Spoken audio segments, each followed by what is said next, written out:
Hello,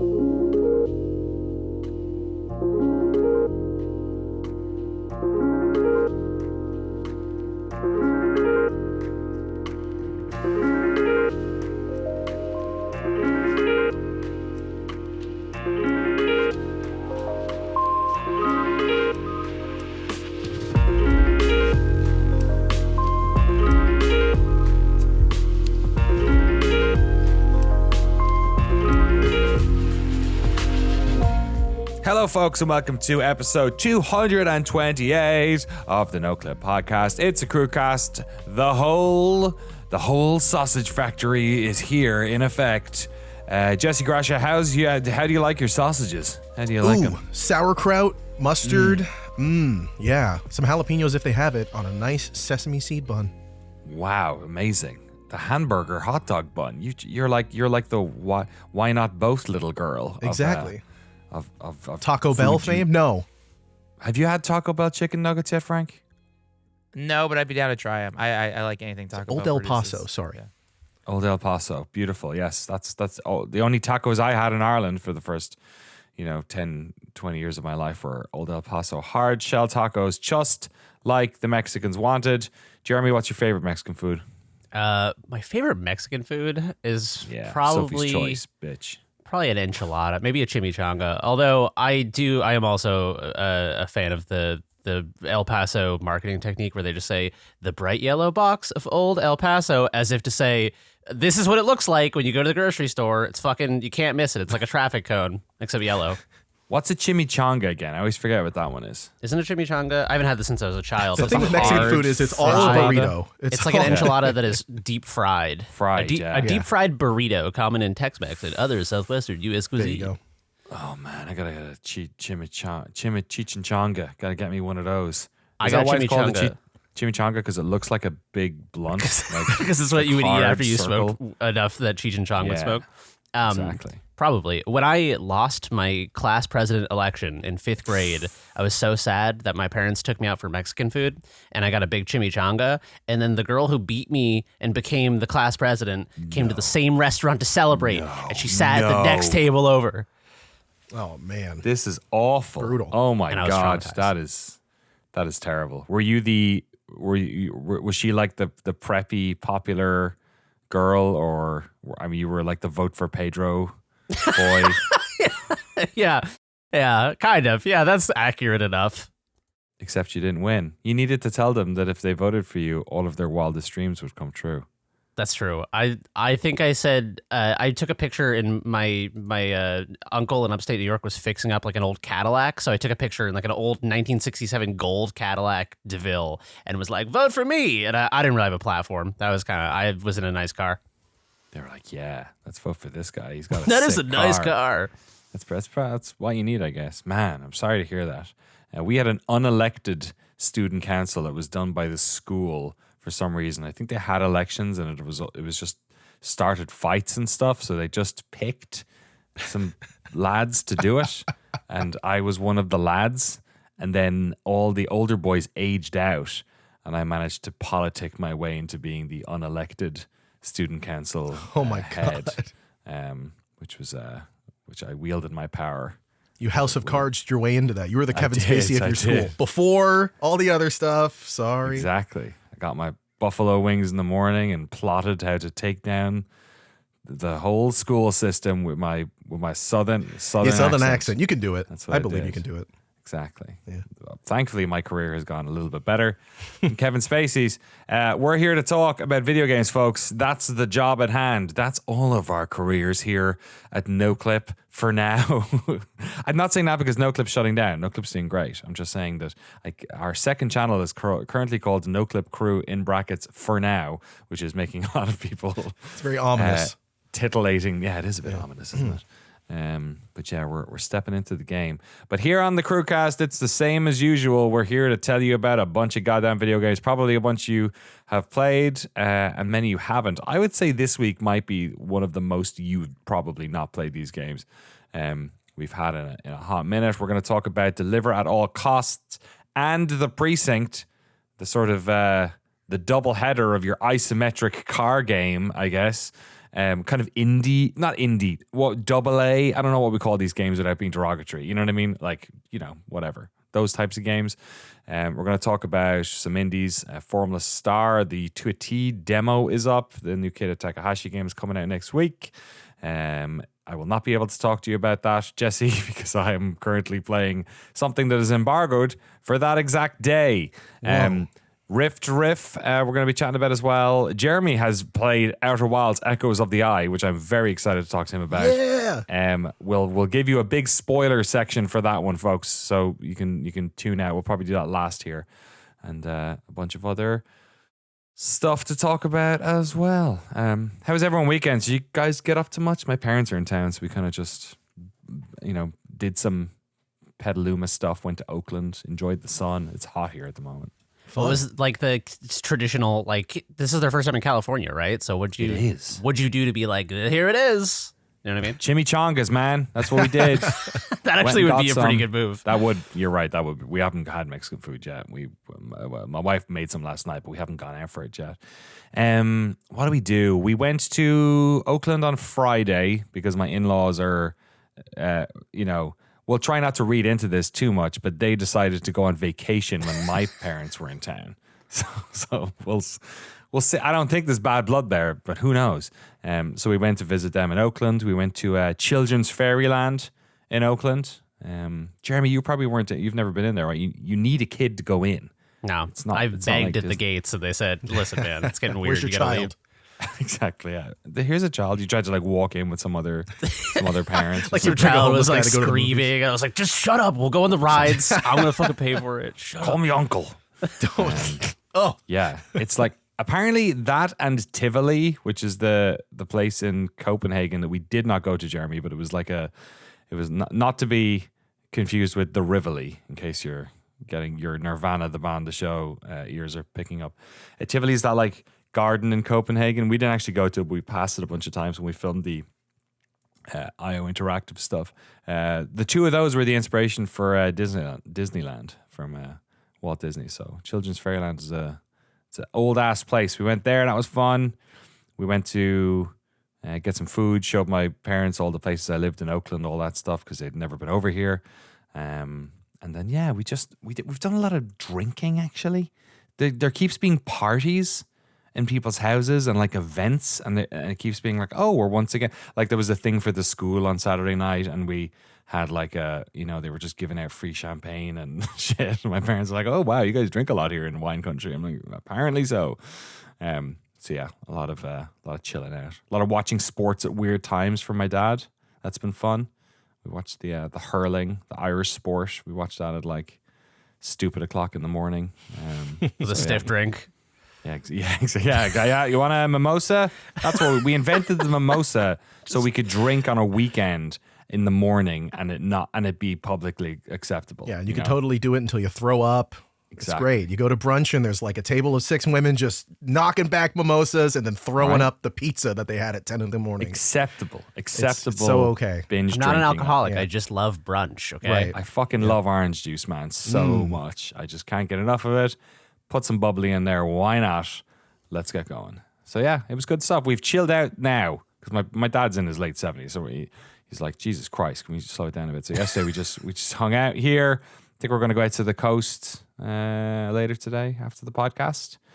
Had to kick my mum out of his room to record Shift F1 at 7 this morning, so I felt bad about that. So yeah. What are you gonna do? I'm doing all right. Exactly. She's sleeping in the office. All right, you got to get out. She's sleeping in the office. Yeah. She's just she just loves being around video game paraphernalia. That's why you're like that. Yeah, exactly. Reading the art books to fall asleep. She's just like, oh, Prey had some really good concept art. If only Gordon Freeman was here to watch over me. Look There he at is. that. There he is. Whoa! Perfect. What you guys get up to the weekend? It was May. Well, it's funny. We call it May 24 weekend, but that's not what it is. It was Victoria Day for Queen Victoria. It's like our little national holiday on Monday. So it was a nice big weekend. We had fun with the family. We went had a barbecue at a family friend's house. That was fun. It was too cold for the pool, but the pool was warmed. I love rich people. They have so much money. Heated pool. I know. It was great. And the barbecue they had this big blacktop grill in the backyard. It was so sick. I felt like a father, just watching him cook. I was standing there yeah. yeah, you're gonna press down on that patty. You're gonna get that nice. Those and are thin. almost done. You got to Yeah, watch yeah, those. You should take that out. You should flip that over. Put the cheese on now so that it's melted before we put it on the buns. What I like to do is put it on medium right now. Just giving You don't want it to be unsolicited advice on like the easiest shit to cook. It's like, oh, those hot dogs are pre-cooked, but you don't want to overcook them. You don't want to do it too much. And then we watched the Leafs game, which was a horrendous experience. I was not expecting them to win. It's the Toronto Maple Leafs. They have not gotten to round 3 of the Stanley Cup Finals ever, I think, or in the last like 21, 22 years, something like that. Might be more than that. Correct me, Canadian hockey fans. But we were watching it. We thought maybe they'll pull back Game 7, and then the Panthers scored, and then the Panthers scored again in 2 minutes, and then they scored again in 3 minutes, and it ended at 6-1 Panthers. No, really? Yes, they got In Game smoked. 7. It was disgusting. Man, that So. sucks. It's all right. That's a rough time. Apologies for you. We had fun though. That's probably how the Israelis felt when they watched the Eurovision. Did you guys What? watch the Eurovision at all this weekend? No, what happened? Did they come in like second or something? I feel like They came in second, and I've just realized I've got goat dirt on my shirt here. I'm not gonna wander into conspiracy theories here because that is some fucking thin ice. But it was a very interesting situation where I think they were like 15th out of 20 or something. And then there's a public vote that comes in. So all the countries do their like, nil points, deux points, give the country, they go through all the countries and they score every other country. It takes fucking forever, right, to do this thing. Half the show is singing and the half of it is math. It's just like math and geography, and you're trying to figure out who's voting for who. It's all like, people, all the Eastern Bloc countries vote for each other. The fucking Swedes vote for the Finns, and the Estonians vote for it's like, it's all, so it's fun. It's fun to watch it because you're like, nobody votes for the fucking English. So the literally, it was hilarious. When they came around to the public votes, England got 0. Wow. Like some of the countries were getting like 180 points from the public pool. To be fair, they've signed out. They don't want to be in Europe, so you're not Right. winning Eurovision, fuckers. Exactly. All right? Here I am complaining that they've left Israel into the Eurovision. And I'm not even making that a political statement. I'm just saying geographically. Yeah, it doesn't make any sense. It's controversial on a geographical level. I would lay the same sort of problem at the feet of Australia, which I also Australia's think. part of Eurovision? So I think I think this is just like, if you wanted to make an argument about Europe being a white supremacist continent. Yeah, they're picking favorites. They're just inviting the other white countries that are outside of Europe into. It's representation for the white diaspora. You know what I mean? Yeah, Exactly, well, finally, right? somebody does it. I am a little offended that Canada's not part of it, No. I mean, at this stage, what you just need to do is start inviting most of South America then. You know what I mean? Yeah. Like, Hey, why aren't why the not? Spaniards saying, hey, look, and the Italians and the Portuguese are just like, oh, fuck it, let's get Brazil in here. If they got Latin get America, they Argentina. know they'd get smoked. That's why. They That's never win true. again. That's true. Is Russia in Eurovision? No, Probably not, because right? they're No. They're most of Asia. They're conducting a war, Jeremy. Unlike Unlike every other country. in Yeah. Eurovision. That's so true, dude. Yeah, only peaceful countries allowed. Yeah. So Israel, England, as I was Israel. saying, is the nation of Israel, as I was saying, were in like 15th or something, and then they got like 280 votes, which put them in first. Which was, so they went from like 15th to first. So that like, it kind of like, you could hear the murmurs in the room because it's like, oh fuck, how are we supposed to feel about this? Is this a sympathy vote thing for the October 7th stuff? Ukraine didn't get that many. The phone in thing this year, you can phone in from any country in the world. So are Americans voting on this heavily? Like, it was just like a lot of like uncomfortable sort of trying to figure out what's going on. Like, how should I feel about it? I don't know. Like, song was fine. It was not like the song from like, there were songs that were higher than the Israel song that were, including the winner maybe, that were not particularly good songs. So it was all just very, and then literally the last one they went to was Austria, and they got like, they needed 100 community point or international points to win it, and they got like 180 or so. So it ended up being a blowout, but like, and Israel came second, but it almost kind of like, it made it very dramatic at the end in total. But Yeah, That's just crazy. another weird. The Eurovision. It's a weird night. It's kind of in keeping with it. I like that it has like because shows like whatever like the Voice or like American Idol, they don't have like a geopolitical dimension to them. Not It's yet. like it's really interesting that it's like you need like a risk board out while you're watching Eurovision. And you're like, all right, we got votes coming in from Who's annexing this one? We got to Yeah. take their votes. They only cost half. It's, We got to trace the call that are coming in. It's coming from El Salvador, but it's for you have to balkanize the world in terms of like geopolitics to understand it. Yeah, totally. Yeah, like with the year after the Russian invasion of the Donbass, there was like, or I guess the more recent one, that there was loads of every other country, Poland and everyone voting for Ukraine to do really well. It's just. I don't know how Austria snuck in. Does anyone really give a shit about Austria? They're kind of just Don't be saying that. Last time we said that shit didn't go well. All right. Oh, you're right. Yeah. Care about we love Austria. Don't do Oh, good point. Good point. Yeah, they pipped. Yeah, there you go. There's a geopolitical edge to that. So anyway, fair play to everyone who watched the. It's on. I think it's on Peacock. You can watch it if you want to watch a bunch of. Oh, bad the NBC singing. streaming service. Is that what it's called? Really? Peacock. Yeah. That's awesome. Yeah. It's 'Cause got that's their cock logo. in the name That's good. and P. And P. When you put it that way, I'm in. No one bats an Peacock. eye. Say poop cock, and everyone goes Right. crazy. Poopcock or PP Pee. or cock. These You are know all they- really good. you know- Is that the new name for the cruise channel? Cock. They're renaming Cock HBO square. Max back to HBO Max. You mean they're renaming Max back to HBO Max, Yes, which was sorry. previously HBO Max, which It was was. previously HBO Go. Was it Yeah, and HBO Now. like Pokemon Go? Yeah. God, that channel's had more names than Noclip Crew. No Clue Crew. Boom, baby. We're so back. We've only had one name technically. I That's know. too Well, many. now one and a allow it. half, I guess. Yeah, good point. Holy shit. They should. I was about to say they should fire that executive for changing the name back, but I'm putting myself on the fucking thin ice there. Pointing the gun at myself. Get his ass. You know who's pointing the gun at me right now? Our Battle Pass holders. Love Priest, Ute, Dwayne the Lock Rob. Dwayne the Lock Robster. Wow. Dwayne the Rock Lobster and his cousin Dwayne the Rock Lobster. Wait, I said it You said the it same twice. way twice. Okay, gosh, all right. I'm having a stroke. It's all good.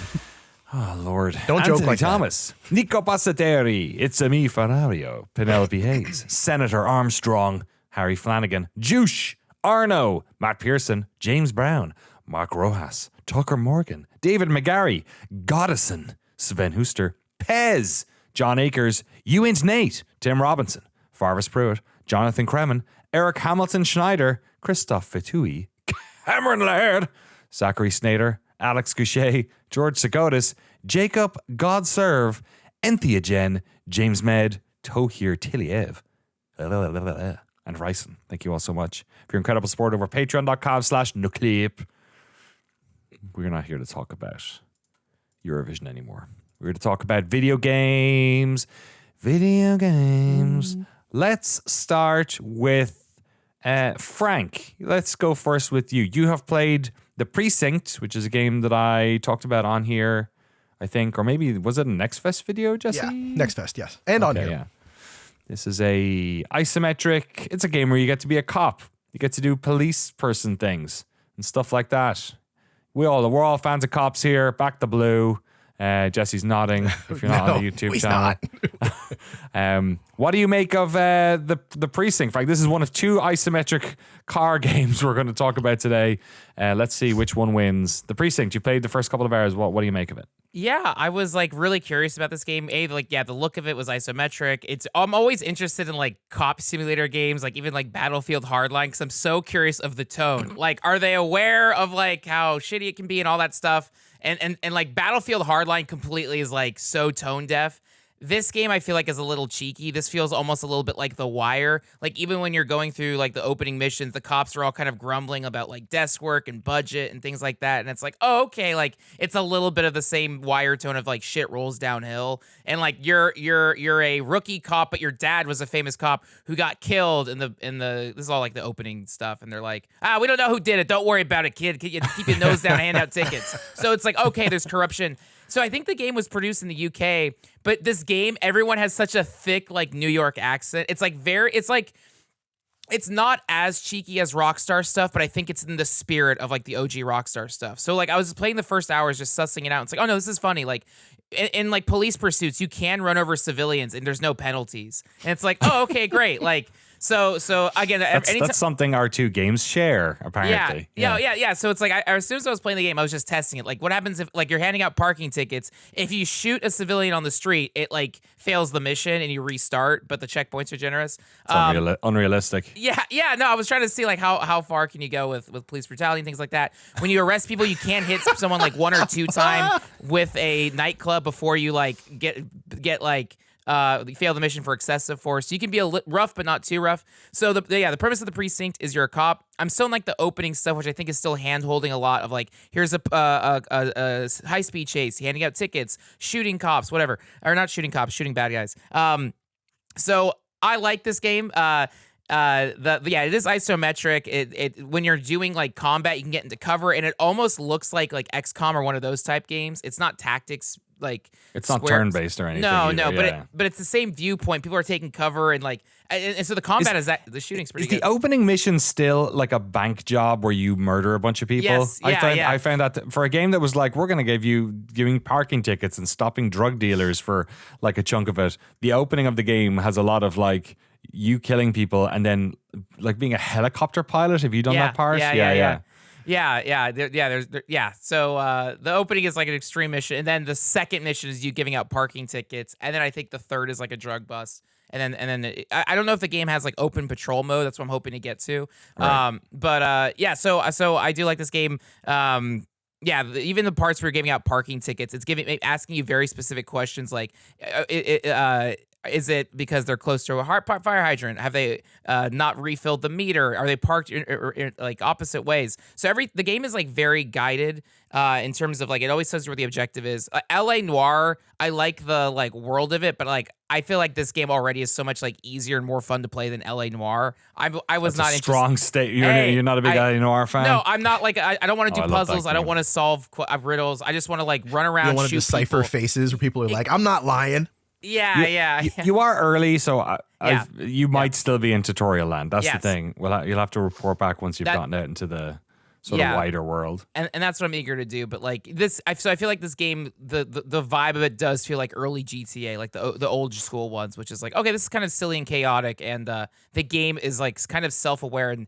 Yeah, everyone has like the very thick New York accents, like, "Hey, welcome to the apartment, sweetie," and it's very like, "Oh, okay." So they're having fun with it. Like the cutscenes are very like visual novel, like it's just like the portrait and the dialogue, and you can't skip through it. But the voice acting is actually pretty good. So yeah. But again, I'm pretty early, but it passed like my test of like, okay, it's funny, it's chaotic, it's not like punishing if you're being crazy. So and I actually really like the controls. I was really skeptical with like. Playing an isometric game on controller, but it feels good. The shooting stuff is actually pretty fun, getting to cover and all that. Getting headshots is so satisfying. You're not supposed to aim for that if you're a cop, but it's cool. I like. That's what they always say: aim for the head. Yeah. What's that? What are you playing it on? I'm playing it on PS5.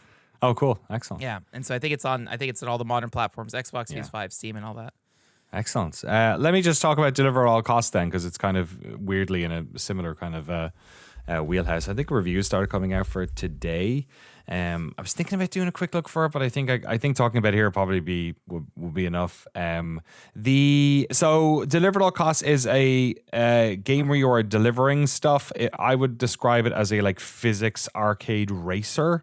Or not racer, driving game, I guess.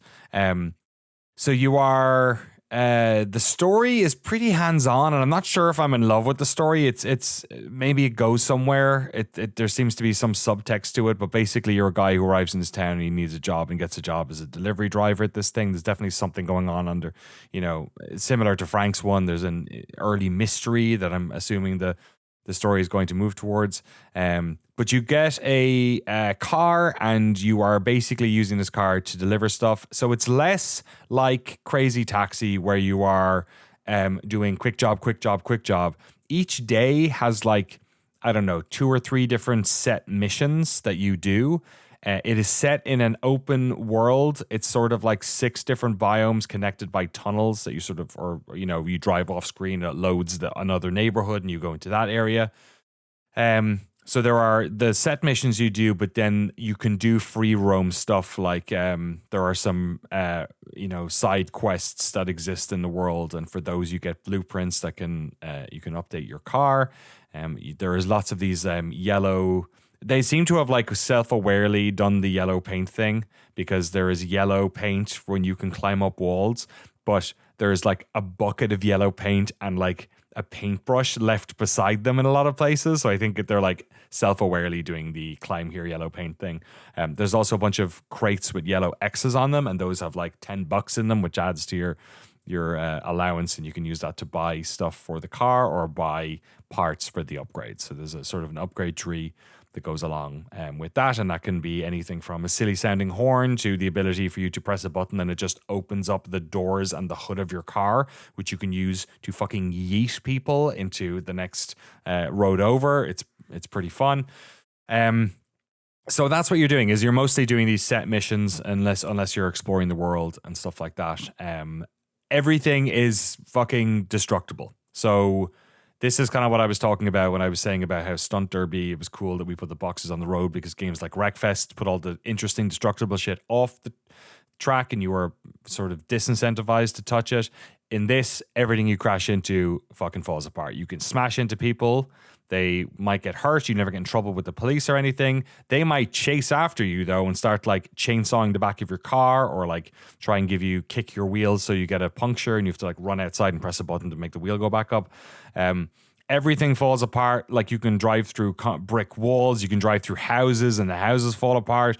There's a pier, you can knock out the feet. There's a Ferris wheel. If you crash into the support structures, the Ferris wheel will fucking collapse. Like it is everything's made to be destroyed. And if you come back later, it's back, right? This game does not care about realism. It is having fun with its sort of ridiculous physics sandbox. The actual missions themselves are also very physicsy. So, one of them early, I think the first one you do is like, you're transporting a bunch of fireworks, and then the fireworks start going off. And when they go off, they move your car a little bit, but also some of them land in the middle of the road, and you have to avoid those because they'll blow off your wheels.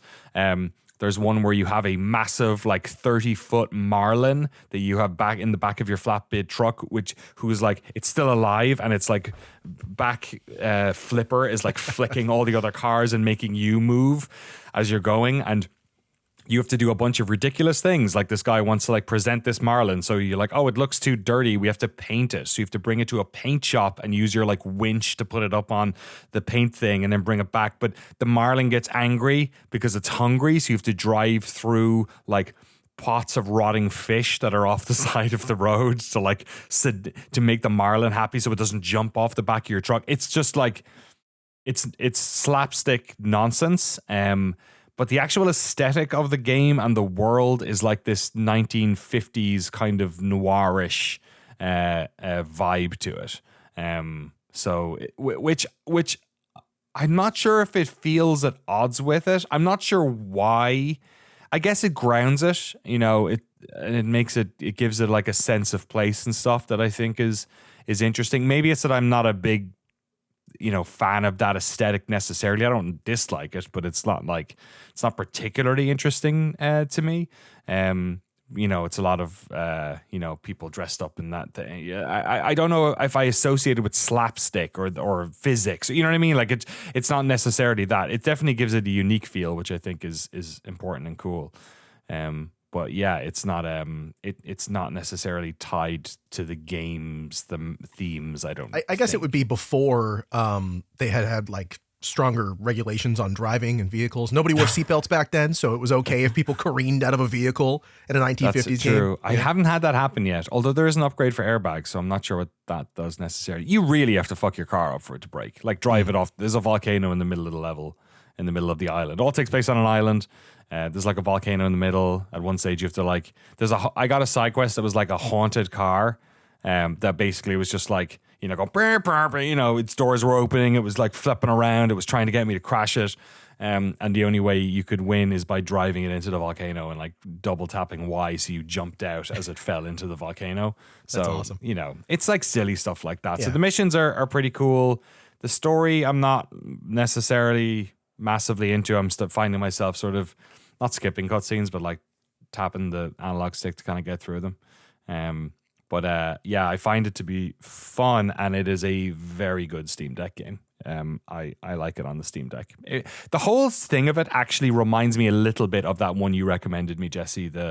What was that really cartoony one where you are the guy who gets the car? He says he's going to get the car to be an Uber driver, but then he just drives around his town. Tiny Terry's Turbo Trip. Yes. It is not massively dissimilar from that in terms of structure, in that there's a bunch of biomes. You can get out of the car and explore. You have a job. There are missions, stuff like that. It's not dissimilar. The only difference with this one is that the missions are split up into days, and sometimes it fast forward a few weeks or months or whatever. And it has like a narrative to it, and obviously Tiny Terry's didn't. Yeah, so that's kind of the 101 on it. I don't know, it says I'm like 30% complete, so I don't know if that means I'm halfway through the story and I've done a bunch of the side quests and pickups. I'm not quite sure. I would say I'm probably a third of the way through this. Some of the reviews suggested that maybe it falls off a little bit. I'm not sure. Go do your own research on that and your own due diligence.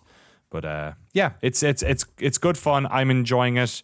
I'm going to keep playing it. I think it's $30. Am I right? It is. It's $30. There's a demo out currently, and it's actually got 10% off on Steam if you're at all interested. And you can get it in a bundle with Can you? The Precinct, can't you? You're kidding. I thought we talked about that.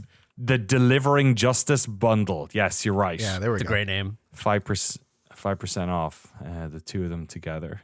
If you just want to support back the blue. Yeah, neither of these games are like doing contemporary cop stuff. You can tell, for very good reasons, probably. I will say as well, this game, while the art style, the setting is not necessarily something that I'm like a super fan of. I'm not a fan of it, but it's not like something that I'm like an aesthetic that I warm to. I love how this game looks. Like the isometric angle is super slick. The modeling and the light, the way they do all that stuff is brilliant. It looks gorgeous on Steam Deck. It looks great on a full screen too. Yeah, the effects are great. The physics are great. Like it really feels like a lot of shit is breaking apart in a really satisfying ways. It doesn't feel like, you hit the Ferris wheel and it like rolls away like it's one physics object or whatever, so yeah, it's really fun to destroy and drive and poke at it and have fun with it. And like you can, when you climb a big building to like get something, I just toss my guy off the top and he goes, it goes, bleh, and he like dies on the ground and then like it waits a beat and he gets back up. You know what I mean? It's like silly shit like that. You can punch people, you can push and kick. Other civilians, so like there's like a big bridge in the world on the way to the mainland, like Golden Gate Bridge, ass looking suspension bridge, and you can climb up to the top, and then when you get to the top there's like a guy standing by the edge of a thing drinking a cup of coffee, right? And you're like, well, here we go, and you just push him off the edge for fun. Like it looks really, I think the aesthetic almost on its own, if you see a screenshot of this thing and you go, man, that game looks cool, that even on its own is a really good. I think it plays as good as those screenshots make it looks like it plays. And there's the last thing I'll say is if you hit like the right stick, it's not full 360 cam, but if you hit the right stick to the side, it'll basically give you a 90-degree pivot, which is also kind of cool because sometimes boxes are hidden behind stuff. Yeah. So it's used as like I can't see anything because I'm stuck behind this wall, but it'll give you an alternative look so you can kind of see it, and then you can go back to the other one if you want. Yeah, so if you're setting up like big jumps and stuff, it's handy for that. Cool. That's cool. They should make a CRPG with this exact aesthetic, and like everything about this look screams like a contemporary version of Fallout 1 and 2 to me. Doesn't it? Yeah. It's very right like, era too. Yeah, roughly. For sure. Yeah, it's like a it's if it was painterly, it would look like Disco Elysium. It's got a very similar kind of like almost there. It's got that texturized look on everything. Like there's scratches and little splotches of paint, very artistic. But yeah, not quite like 10% of the way. It needs to go a little bit further to get to that look for sure. Yeah, it's I'm glad to hear you guys like it as well, because I think that's a lot of it's just the graphics and the physics are enough for me, and the missions are funny, and they set up the thing really funny. One of them was like what was it? It was like a seismograph that I had to bring to the guys on top of the volcano. I spent a lot of time around the volcano. Yeah, I can tell. And it would, this one was not one that would like affect the car, but it was a seismograph that would beep whenever there was earthquakes about to happen. So you'd be driving down this road and it would just like go beep, beep, beep, beep, beep, beep. And then a bunch of like ridiculous physics boulders would come down the hill and like fucking hit your car off the edge and all that stuff. And your little buddy in the car who's with you sometimes is like, oh, you're a good driver. You know, it's kind of silly little comments here and there. Yeah, sounds good. Sounds like the sort of thing you would rent from Sorry. Blockbuster for like, a weekend and just crush on your Xbox. Yeah. Exactly.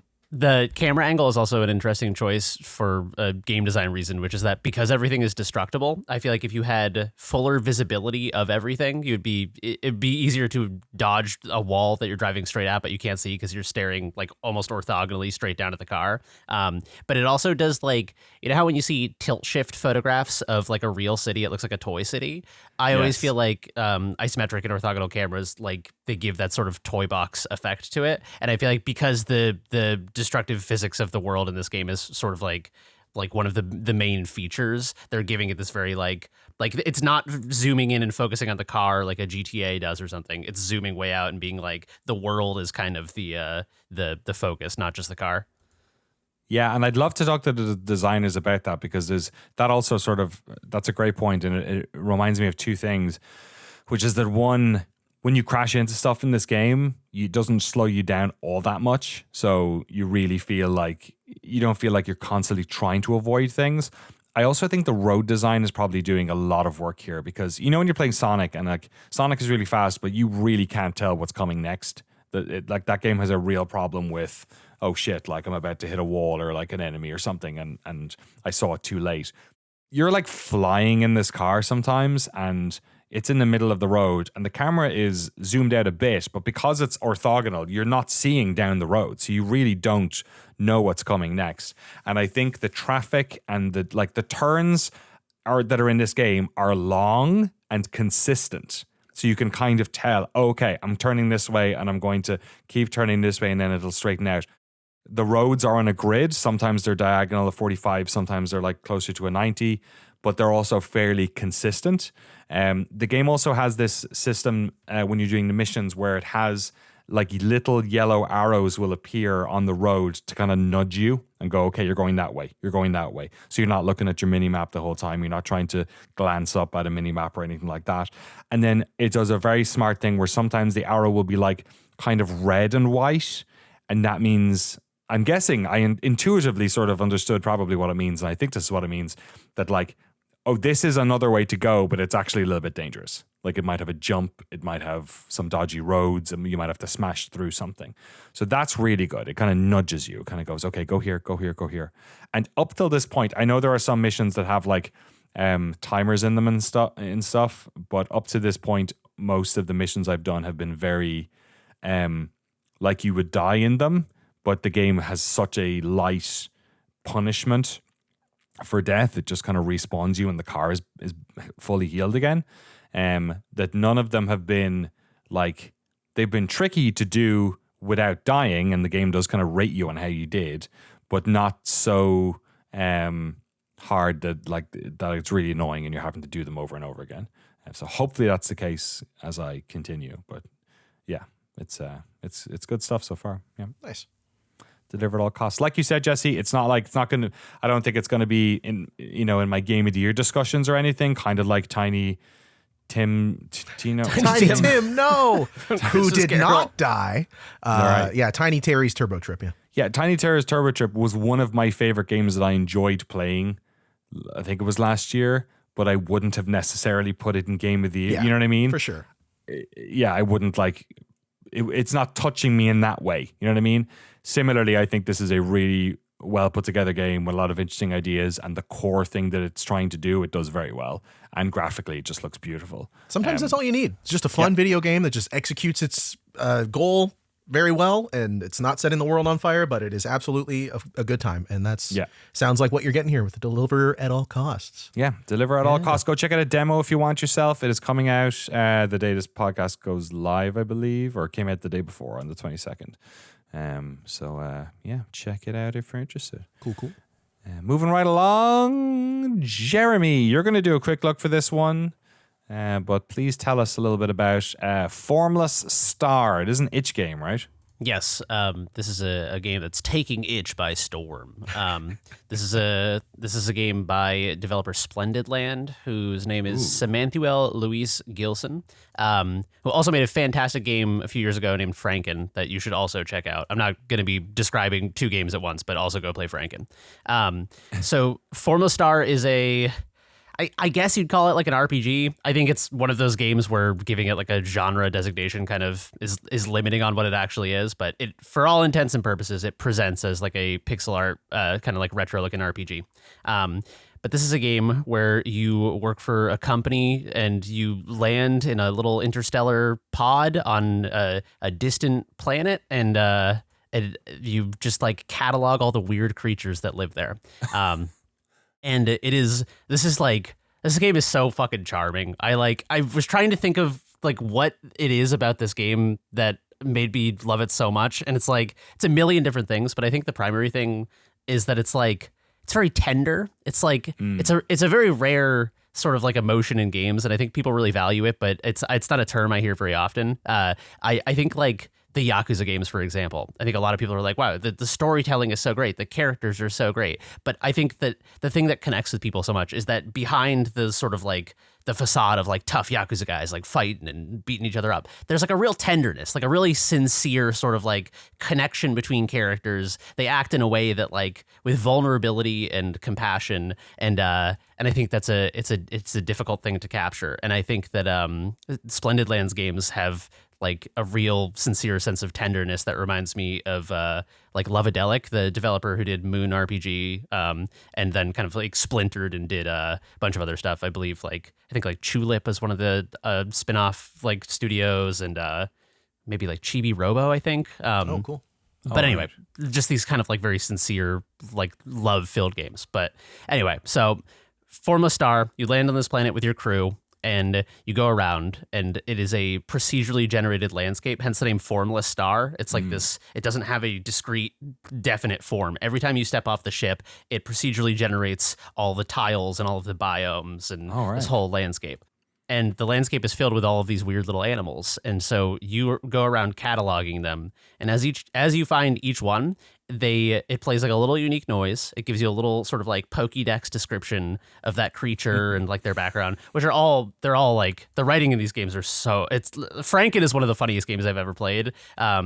This one feels like it's trying to be like a little less like, wink and a nudge, like I'm doing jokes here, but it is still incredibly funny. But all these creatures have like little weird descriptions, and then they all do like a bizarre little animation. Like one of them likes to dance, and it does like this little dance. One of them is a giant mechanical cannon, and it says that it has like I think it's like the Millennium Ending cannon is like its special move or something. Oh my god! And then you interact with it, and it's like it like goes like. It deploys, and it's like Millennium Cannon activated, and it starts this like 60-second long animation. Perfect. And it's just like it's great. So fucking funny. Like it's just like it's doing bits, and it's like being weird and sincere. There's like I see one here that's it's like a fridge that's like shooting at blocks of ice cream or something. yeah. There's like, and some of them are weird contrasts where like there's one that's only found in the hot biome, but it's like an ice guy who's like really uncomfortable but refuses to leave.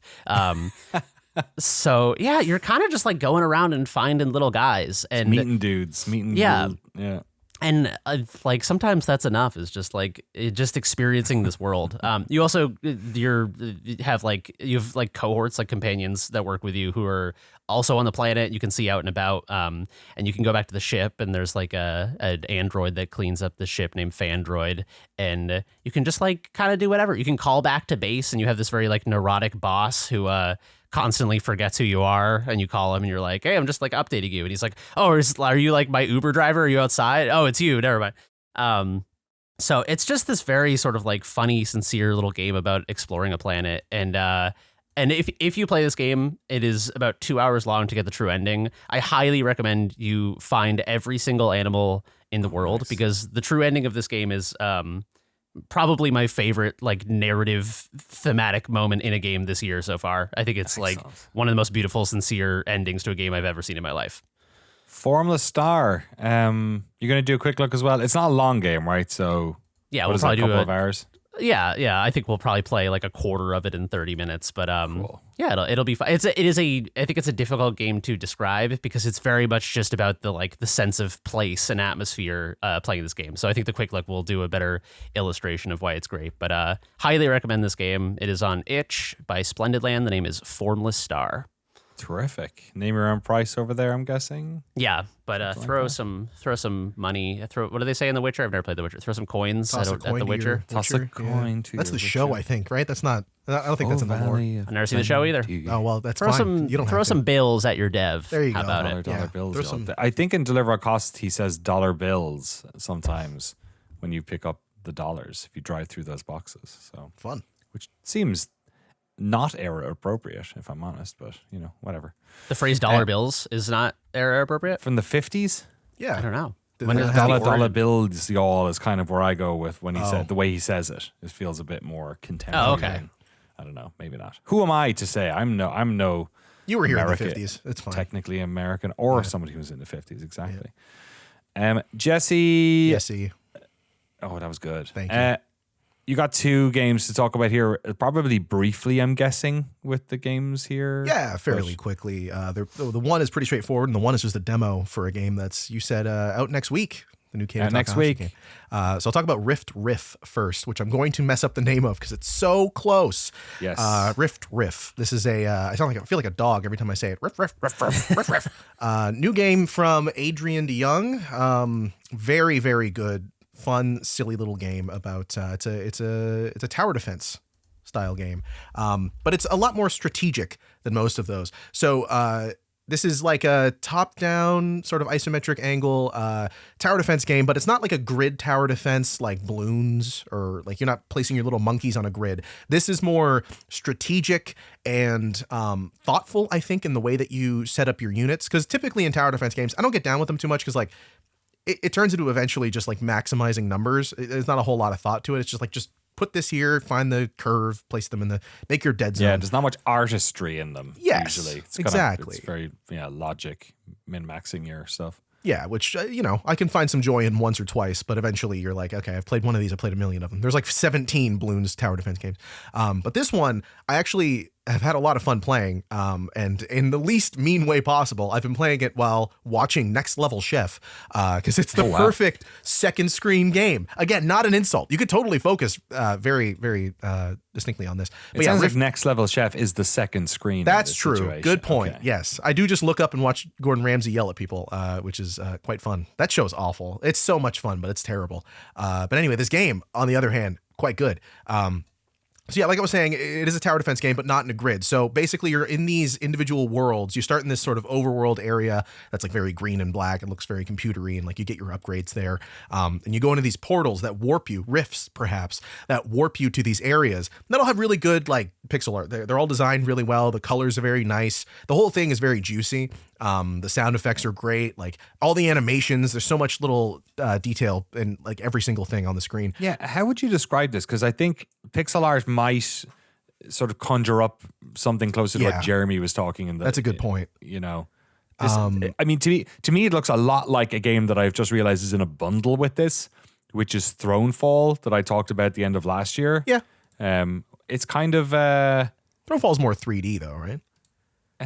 maybe. It's still. Leia, you're right. Thronefall has more 3D look. But yeah, to it, no, you're right. Riff is more, it's like scratchier. It's more just art that's like lo-fi. Like it's very, it is hard to describe. It's It's scratchier. somewhere between sword and sword. No, that's not true. No, either. it's not as like structured as regular pixel art is. Like you couldn't put it on a grid and say like this is the straight line and you got to do 90-degree angles. It's a lot more freeform in its Like in its art Arco style. kind of a little bit. Arco a little bit. maybe? Pepper Grinder from last year. It kind of reminded me of. that sort of scratchier pixel art. It all looks really good and it's very distinct, and it works, I think, for the design of it as well. So like I was saying, it's not a grid-based tower defense game. There's specific points that you place them on, and all of the towers do very specific things. It's not like this one shoots and then this one shoots a lot or faster but does less damage. These are more like you have a turret and then you have a unit that slows down enemies as they walk through it, and all the enemies have different abilities.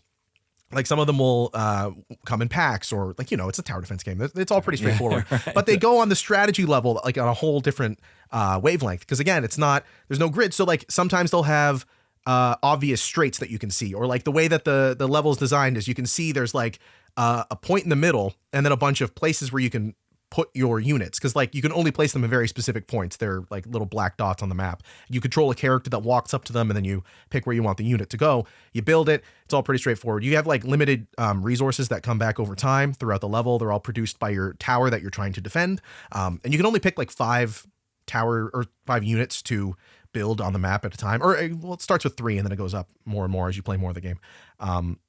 And yeah, you can just like, you'll see that point in the middle. You'll see like, oh, there's a ring around it where the enemies are definitely going to go because they have to go that way. So you pick the tower that covers that ring, but maybe you don't want to do that. There's like a ton of different strategies you can make of like combining different towers to perform different actions. So it's a lot more strategic. You don't have to use every dot. That was something I was concerned about at the start, was like, right, really all you're going to do is maximize your units. But no, here you can just be like, I have won multiple of them where I just go, here, I'm going to build this little pocket, and this is going to be the dead zone. This is where everyone's going to go to die. Because you can build units to like, that are called, it's like a spot called fertile ground. If you place something there, enemies will attack it if they have the trait where they attack fertile ground. So there's a lot of thought to it. The thing is, it's not overly challenging. That was something that I really appreciated by the end of my my playtime. I'm not quite done with it yet. I think I'm about a third of the way through in terms of the levels that are available.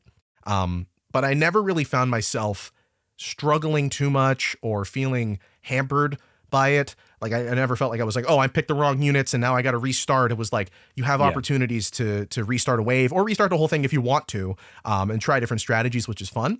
But if you like find your way fighting through it and like you only have so many resources, you can go back and rebuild a building, but then it only has half health, and like it's on the fly. It's very frantic, but again, not overly challenging. You can do kind of whatever you want. Go big on units. Hence design your own thing. Second screen experience. Exactly. Yeah. You playing on Steam Deck then? Watching Next Level Chef, or whatever Gordon Ramsay show you want. Yeah, I'm playing it on Steam Deck. It runs perfectly fine. It runs with controls. The controller's perfectly fine. You don't have to use the touchpads or anything. Yeah, it's very slick, and like I was saying, juicy. The UI, the colors, everything's so good. When you like click on one of the squares to place a unit, it does this little UI pop up over your character to show you all the things you can place, and just like switching between them, like bloop bloop bloop bloop bloop bloop. It just there's something about it. It's so satisfying. Go check out some screenshots of videos of this thing. I think it probably sells absolutely a decent amount that we can't on a podcast as well. It looks really slick. I really enjoyed Thronefall last year a lot. So yeah, I think this is definitely one to. I'll probably give this a whirl as well. Nice. Riff. Yeah. And like you said, I don't know what position I'm in here when it comes to 2 a T. So this is Keita Takahashi's new game, independent now, and a team, I assume, probably somewhat remote and somewhat in the East Bay here in the Bay Area, working on this. Of course, Keita Takahashi, known for games like Watam and Katamari and Nobby Nobby Boy. 2 a T, it's out next week. I'll be talking about it next week. How much of what is the demo? Is it the start of the game, do you think? Seems like it, because you make a character, or you name your character and design how they look. Brush your teeth and brush stuff. Your teeth, yeah, okay, exactly. Yeah. Cool. Yeah, so definitely the start of the game. But yeah, this is 2 a T, new game, like Danny said, from Keita Takahashi's studio, Uvula, which I think is a different one from the one that made Watam. It is, yes, very much so. Yeah, something happened, I feel like. Yeah. But regardless, like I played Katamari Damacy for the first time this year, so I really got into reading what Keita Takahashi has to say about game design and the sort of joyful experience that he has, both making games and watching people play games and designing things that are fun and charming. And 2 a T, right off the bat, feels exactly like what I was expecting. It's like a low-level experience where you're controlling one character in this town. It almost feels like you're in a town from Katamari Damacy. And your character, who again, you can name whatever you want. I named him Tony, is T-posed, and that's how they live their life. And I was which means that, just in case people don't know, is like their hands are constantly stuck you. out to the sides. Yes. If all the 12-year-olds know what T-posing is, it's fine. It's all the 12-year-olds who listen to this podcast.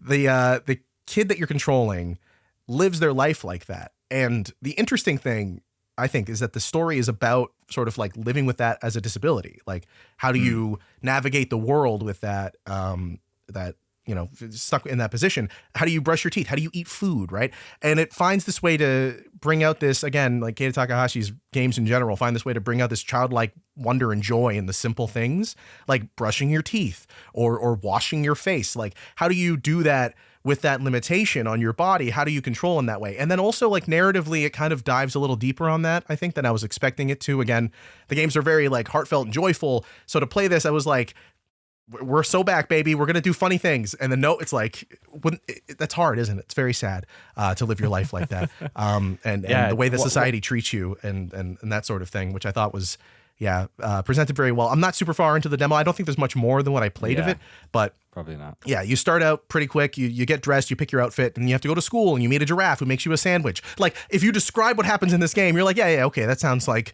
a Keita Takahashi. Like, the first thing you do is take a shit, and it's like this destructive force that just shakes the whole house and rattles the whole thing. It's great. If you've played any of Keita's games, like, you're gonna feel right at home here, I think. So I'm interested to talk about that next week, because I think I've grown up playing Keita Takahashi's games. I played every one of them new. You know what I mean? Like, this is like, oh, cool. He's been like a singular voice in this world.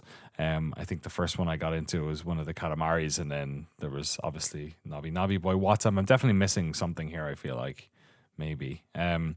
But those games are very sandboxy. Mm-hmm. And from what I am seeing from this demo you're talking about, it sounds like this is a lot more narrative and structured, and it sounds like that is quite interesting. How have you found that? Because, like, obviously Katamari games have levels, I guess, but they're almost like Tony Hawk levels. You got a time limit, you got to do the fucking thing. Yeah. Watam and Nabi Boy especially is just like fucking, like, that game basically has no mission. Like, Watam to a certain extent kind of does, I guess. It's a bit more goal orientated, but it's still so sandboxy. What have you found of this so far? I know it's obviously the start, so maybe it's a bit more structured, but were you surprised at all by how, I guess you kind of mentioned how, like, sort of smaller in scope it is, I guess? Yeah, I really appreciate that, though, because I feel like being able to pull everything out of those linear scripted moments is the part of it that's so joyful. Like, it's not as open as Katamari. Like you said, you can't just roll around and pick up all the items or whatever, or do anything or go anywhere. You have like an objective. You can still go wherever. At a point, they're like, go to school, you're gonna be late. And then I was running to school and I was like, no, this is one of those games. You don't have to do that. So I was like, I'll go pick up these coins that are just around the world. Why not? I'm having fun. I'm running around with my arms out. I'm feeling the world out. But then even on the smaller moments, there's like a bit where you eat cereal and you dunk I was like, I'll do milk first. Then I was like, what am I, a sociopath? So I put the milk down, picked up the cereal, and did it the right way. And then, like, you eat the cereal and you watch all the little physics objects bounce around in the bowl and, like, your character's munching on the cereal. I'm like, this is what I want. This is beautiful. It's charming. It's childlike. It's so cool. And then, like, the way that it presents, I was crying at a certain point because, like, there's the moment where the character turns on the faucet and Tony, my boy, is like, I can wash my face with this. Isn't it cool? My mom made it for me. And I was like, oh my God. Oh, that's so sad and beautiful. Cause, like, I'm, not to get too personal. I'm like my biggest concern I have at this, like, subconscious level is living with a disability and, like, the way that society is not built for that. Cause I live in a city where so many people use wheelchairs and, like, mobility devices in general and how hard it is for them. And, like, I'm always, like, that's one of my biggest fears is that sort of thing. And I'm like, and the reason is just that. So seeing this and being like, no, this can be joyful. Like, you can still have fun and find joy in this life when you live with the limitations that society puts on you because of the way that you are. Like, the song that plays at the beginning is like, I can't find my place, which is also very funny. Like, I'm making it sound like it's very serious. This is a very funny video game that just touched a bone. But no, you're right. It can play both instruments, which I think is very interesting. And it has that chorus, which is great. Who's got the cooler spoon? regular person or T-pose person. Right, exactly. Very long spoon. Yeah. That's my favorite. Also, I wanted to mention this game made in collaboration with AbleGamers, which really? I imagine is part of what makes that story come to life. I'm not sure in what capacity, maybe just on a consultant level or whatever. But, AbleGamers controversy at the moment. In the news recently. Yeah. I don't allegations. know too much about this. Yeah, me It sounds neither. like it's another one of these this boss was a jerk situations, which mileage may vary. I think it's hard to tell. It was an IGN report that came out. And then the CEO, Mark Bartlett, did a big response, and I think AbleGamers has made a post on LinkedIn about it now. Okay. Bartlett's thing is like super long. There's tons here. I'm just scrolling through it. So there's lots to that. I think regardless of that situation, the people who work at AbleGamers have done a lot of great work over the last 20 years, right? Something like that. Yeah. So it doesn't minimize that. I think if they've had any hand in this, it seems great. And the hard work that they've done for so long shouldn't be minimized over that. Yeah, but this is the problem with charity stuff is that you get a lot of this stuff. This stuff can happen in charities just by virtue of the fact that it's a company, it's a structure. It's just it's not. So the reason why I would say it is that unlike traditional companies, charities are usually led by individuals who have like a very particular reason why they are running that charity, and then sort of because of that, it's often difficult to put a more formalized structure on top of it. And also it's a lot of like people who are doing it for reason X, which might be because they're trying to, they have a mission that they want to do, having to also become chair people and that type of stuff. So you end up in situations where either people aren't capable or where people are manipulative and sort of, the charity is just by the way they're structured, they're, the books are a certain way and you're asking people for money a lot, and how much should you get paid if you work at a charity. There's all of these like very, you can run into a situation where everyone's scratching their own back. So this is always hard to parse because you're like, you can also be there could be like genuine financial mismanagement going on, or it could be that somebody's shit at running a business. And if you're on the floor and you're having all these ideas and you think the management's doing a bad job and they're wasting funds or misappropriating funds or doing this and this, maybe you're bitter. So I always find it hard to, like, I read the initial IGN stuff and it was definitely some like troubling stuff. And I was like, yeah, it sounds like this guy probably wasn't very good at doing a bunch of this stuff and was probably a shit communicator and overly controlling and stuff like that. I haven't read his Medium post. It looks like it's pretty long. I didn't know about it until you just mentioned it. But it's, the worst thing, not the worst thing. One of the sad things about this is what you were saying, Jesse, which is that, and I think from what I read in the other thing, the only person I really know from AbleGamers, we recorded some interviews with them right before I moved back to Maryland, and I interviewed, I can't remember if either I interviewed Mark and he wasn't getting to the stuff I wanted to talk about. It was either I think that's what happened. It's been 5 years, so I can't remember, but we needed to do more interviews with him. And then I had trouble getting him for a while.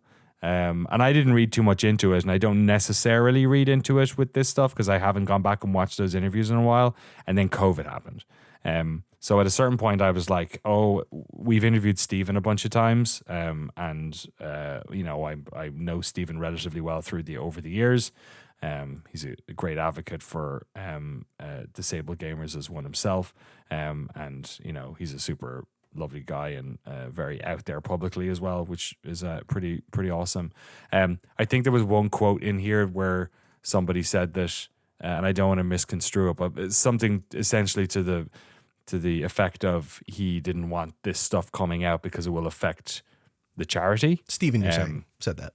Stephen, yeah. Which you could interpret as him closing ranks with Mark, or you could interpret it as the very pragmatic thing of, you probably don't want this coming out about your charity because charities are entirely based around reputation. So like you said, I do feel bad for AbleGamers on this one. And then who I feel bad for probably goes up and down a lot based on how much of this stuff I'll read. But yeah, I think that's a good point you made, to that, like, this stuff, they've done I've been on the ground. I've been in those hospitals with those kids playing those games. You know what I mean? And they've obviously done a lot of advocacy work within the industry. They've helped with multiple controller designs. the Xbox. Yeah, hardware manufacturers. It's not like this. Oh, yeah. They also like one thing I think that's really worth mentioning when it comes to AbleGamers is like there are other charities in the world who do this type of work. When Stephen was young, I think his picture was used or something. There was, or maybe he just didn't like being weaponized as a child. So one of the things that AbleGamers has done over the years is in all of their work, in all of their promotional work, they've never had, from what I know, I've talked to Stephen about this, and I'm sure it's probably been the same, they've never used images of children in their promotional work. And that came from Stephen being very sort of adamant that this was not appropriate and manipulating people and the children to try and get funding. And I know other large organizations in this space will do a lot of that. And I know people who've worked in asylum charities and stuff in the UK, for instance, and like they have certain policies around this stuff as well. So to me, there's no doubt that AbleGamers have done great work and have put their hearts in the right place, because I've seen those volunteers in those hospitals helping those kids. I was there. I've interviewed many of them, and so it was sad to see all that. I'm not massively surprised, having sort of worked adjacent to charity a lot when I was in Ireland and the UK. I had clients who were charities when I worked as a web developer in the UK as well, and this wasn't massively surprising. It happens in a lot of this type of stuff. It happens in schools a lot as well with organizations that are they're not entirely profit driven. You just run into these weird power dynamics. Sorry to rant, but we'll put the links into the IGN article to the statement from Mark in the Medium post. And did you say there was something else? There was another? Yeah, AbleGamers, whoever, made a post on LinkedIn just like clarifying some stuff, but talking about it as well. All right. Yeah. Sucks to see all that. Hopefully the people who spoke up feel like it'll, mean better, more, change that was required, and hopefully AbleGamers can continue to do the work that's out there. That matters to so many folks. I think it's time to go into the spoiler zone, folks, if that's all right. So if you have not played Outer Wilds, first of all, fucking go play Outer Wilds. What are you doing? Like, quit your job. Stop minding your kids. Like, stop taking those medicines you need. Just go play Outer Wilds. It's the best thing ever. Then go watch the documentary we put out. If you have played Outer Wilds and you haven't played Echoes of the Eye, the same thing applies. You need to play Echoes of the Eye. There will be, because Jesse is a legend, there will be time codes for this stuff on YouTube and in the descriptor on the podcast app. Guessing probably 10 minutes, 15 minutes maybe ahead of time on this one. But I am fascinated to hear Jeremy's thoughts on this. Before we do it, who here has played Echoes of the Eye between the rest of you guys? I also played it. Yeah. We did a podcast on it. I have not completed it. I just want to disclaim that I have played probably... I mean, it's hard to say because it's non-linear in some sense, and also because I have no indicator of when it ends. But like, I would say I'm probably about halfway. Okay. So I can, when we start the spoiler zone, I can sort of describe where I'm at, and then we can, work backwards from there in the discussion. Frank, you've not played it? No, yeah, I've just played the base game, but not the DLC. And do you not want to, or are you I just never got around to. Do you want to do it? Do you want to bounce out for 20 minutes, or are you? I want to know. Now, like, this will convince me to play it. I'm interested. Okay. It probably will, because I could not spoil the narrative aspect of it. That's fair. For you. So I think all I'm going to do is like a few reveals. I will hint at why they're cool without necessarily because like I'm not going to be like, all right, if you go left, when you go here, you got to go left. Like, it's not going to be like that. So I think you could still play it. All right, Jeremy, take it away, buddy. How have you been enjoying Echoes of the Eye? It's It's so good. It's really, really good. Famously a DLC hater. Even Elden Ring, one of my favorite games of all time, I played the DLC and I was like, I kind of thought, I don't know if I needed to play that. I kind of wish I didn't play it, but like, I'm glad I did on some level. This is like the opposite. This is just more fucking Outer Wilds. They did it. It's amazing. And it's very funny because when we filmed the documentary, at Mobius, they had on the whiteboard the design for one specific thing. Danny, do you remember what was on the whiteboard? I actually don't. It was okay, so in the new area for the DLC, there's a huge like wooden dam, and about halfway through the loop, the dam breaks and the world floods. It was a design for the giant dam like breaking and flooding the world. Oh, funny. It was like a sketch out of the dam, if I recall. Is it in our B-roll? No, because I think it was like we filmed 2 days there, right? Or was it 1 day?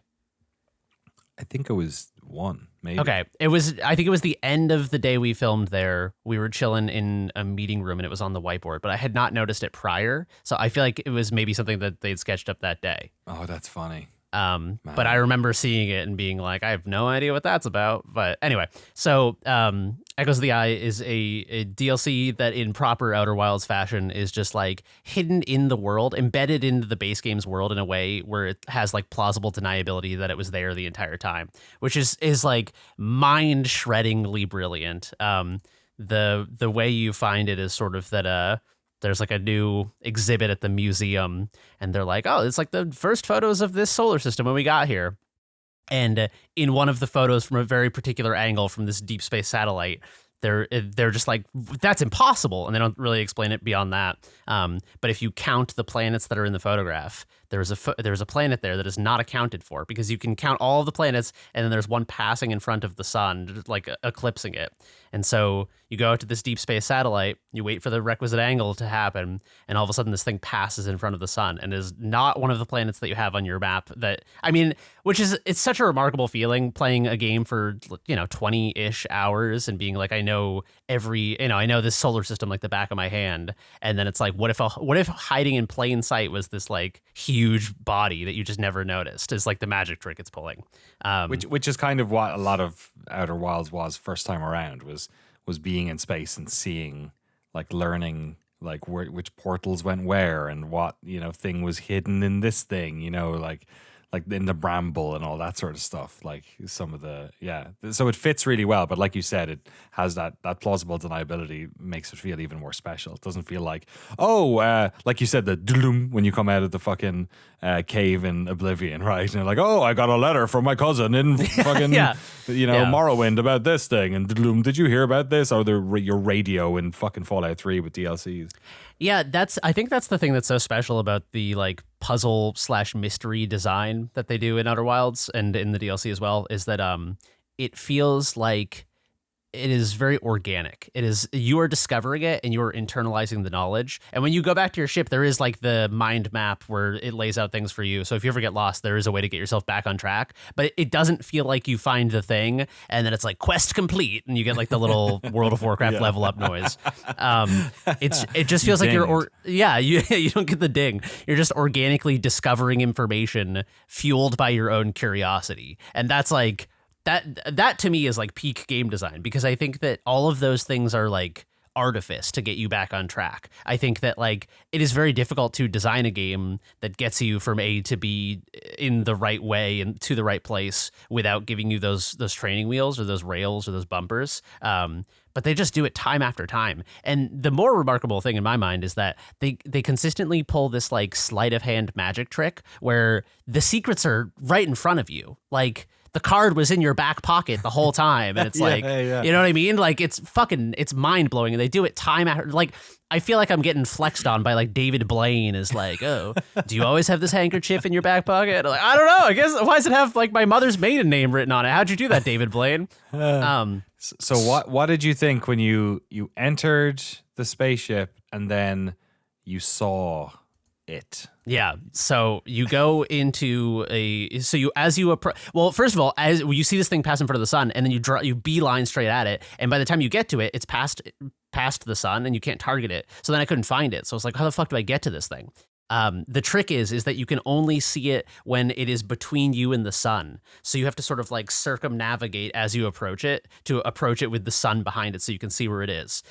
Once you've been there, you can set it on your targeting computer and fly straight to it. But that first time was like, I was like, oh my God. Like, so you approach it and it sort of like it sucks you into like an instanced zone, but in a way that feels very seamless. And you approach this sort of like docking bay, and the whole base game you're exploring like the ruins of the Nomai and stuff. So I was like, oh, is this like a hidden Nomai ship? But as you approach the landing bay, you see a bunch of technology and ships that are not Nomai technology. They're like a totally different aesthetic and like lineage of technology. So that's like the first hint that this is like, and it's like vaguely kind of scary too. It's kind of like this. It's like H.R. Giger is how I would describe the tech in this. Not like with the weird like veins and penises and shit, just very like dark and metally and scary. But then you emerge into this world, you go into an airlock that's like light activated and it opens, and you are in like a Halo ring world that is also like a national park. It's like, That's a great way of putting it. It is this beautiful like whitewater rafting canyon that wraps around a ring world. And so as you look up, you see like directly above you is like the polar opposite side of the map. And you're like circumnavigating the inside of this ring world, this massive ring world. It's like what I wanted Halo to be. You know what I mean? Totally. When you saw that ring world, you're like, wow, it's going to be amazing to like explore that world and look up and see the other side and da-da-da-da. And in this one, you're like, that's literally it. I remember the reveal because you're in like a dark room and you press a button and it just drops you like into the river. And you're like, what the fuck? First of all, why the fuck am I in a river? I mean, like a spaceship. And then I think there's like immediately one of the thing, because you're in this little boat, right? That it's like a thing you can nudge it left or right with, you know, with your controls. But then every once in a while there are these docks.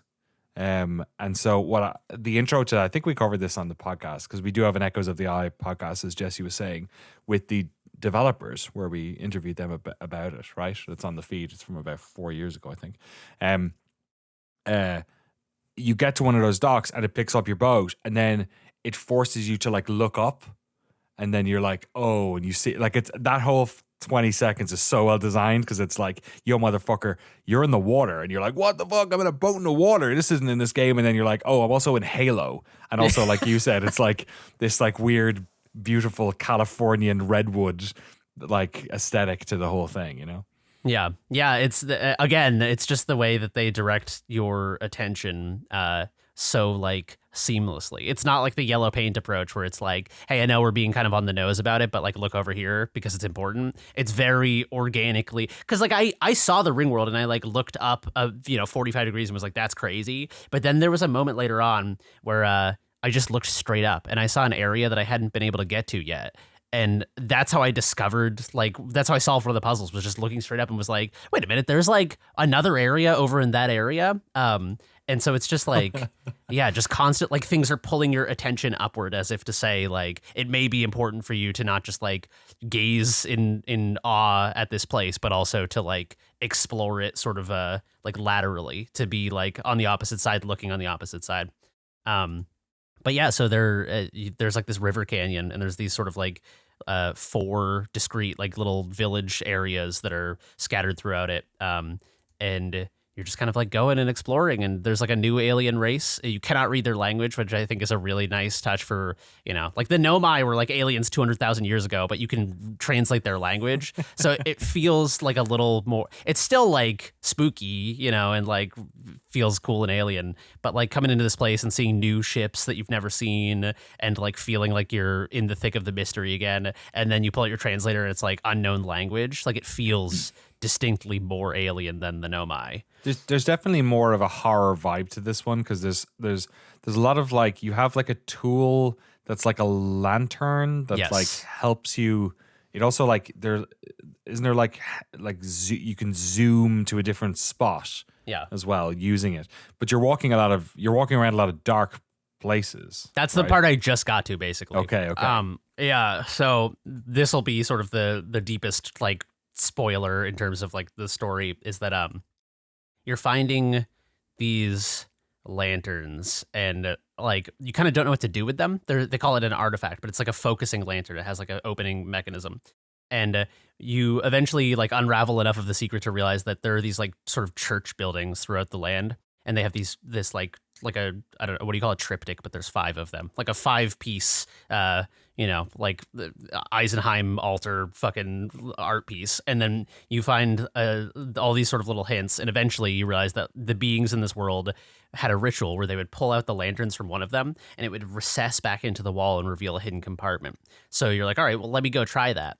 And you go, and in the picture, they're all marching down there with the lanterns too. So you're like, okay, I'm finally going to learn how to light the lantern. And you go down there and there's a bunch of like dead fucking aliens down there holding lanterns. And so that's like the first sort of like horror moment, is you're like, holy shit. But still, you know, I hold up the lantern to them. All their lanterns are lit. However many years later, I'm like doing everything I cannot get the lantern lit. So there eventually you find this like laboratory that has the icon of the lantern, but you cannot get into it no matter what you do. There's just a window, you look in, door sealed, cannot get in. Eventually you find a hint that is like, it shows something exploding on a big wheel, and I'm like, all right, this is clearly crucial information. Where have I seen a big wheel? And this is like one of those moments where it's hidden in plain sight. It is the intro area where you first enter this new DLC zone. There's like a big spinning wheel that the docking bay is in, but it's super, super dark, and the docking bay is the only thing lit up. So it is sleight of handing you. It's saying like, this is just decoration. Ignore like the man behind the fucking curtain and just go land there. And you realize that the entry point that this like exploding thing is on the wheel in the intro area. It's just like a secret entrance you've been passing by this whole time. And it's like, it simultaneously makes you feel like a genius for solving it and a fool for missing it. And that's like the Outer Wilds experience in a nutshell. So you emerge into it, and finally you're in the lantern laboratory you've been trying to find this whole time. And it teaches you the ritual to light the lantern, which then you light it for the first time, and it just teleports you to like a fucking different realm, a dark world that is a direct like mirror version of the Ring world, as if to suggest that this Ring world was created as a sort of like simulacra, like a facsimile of their like home world or whatever.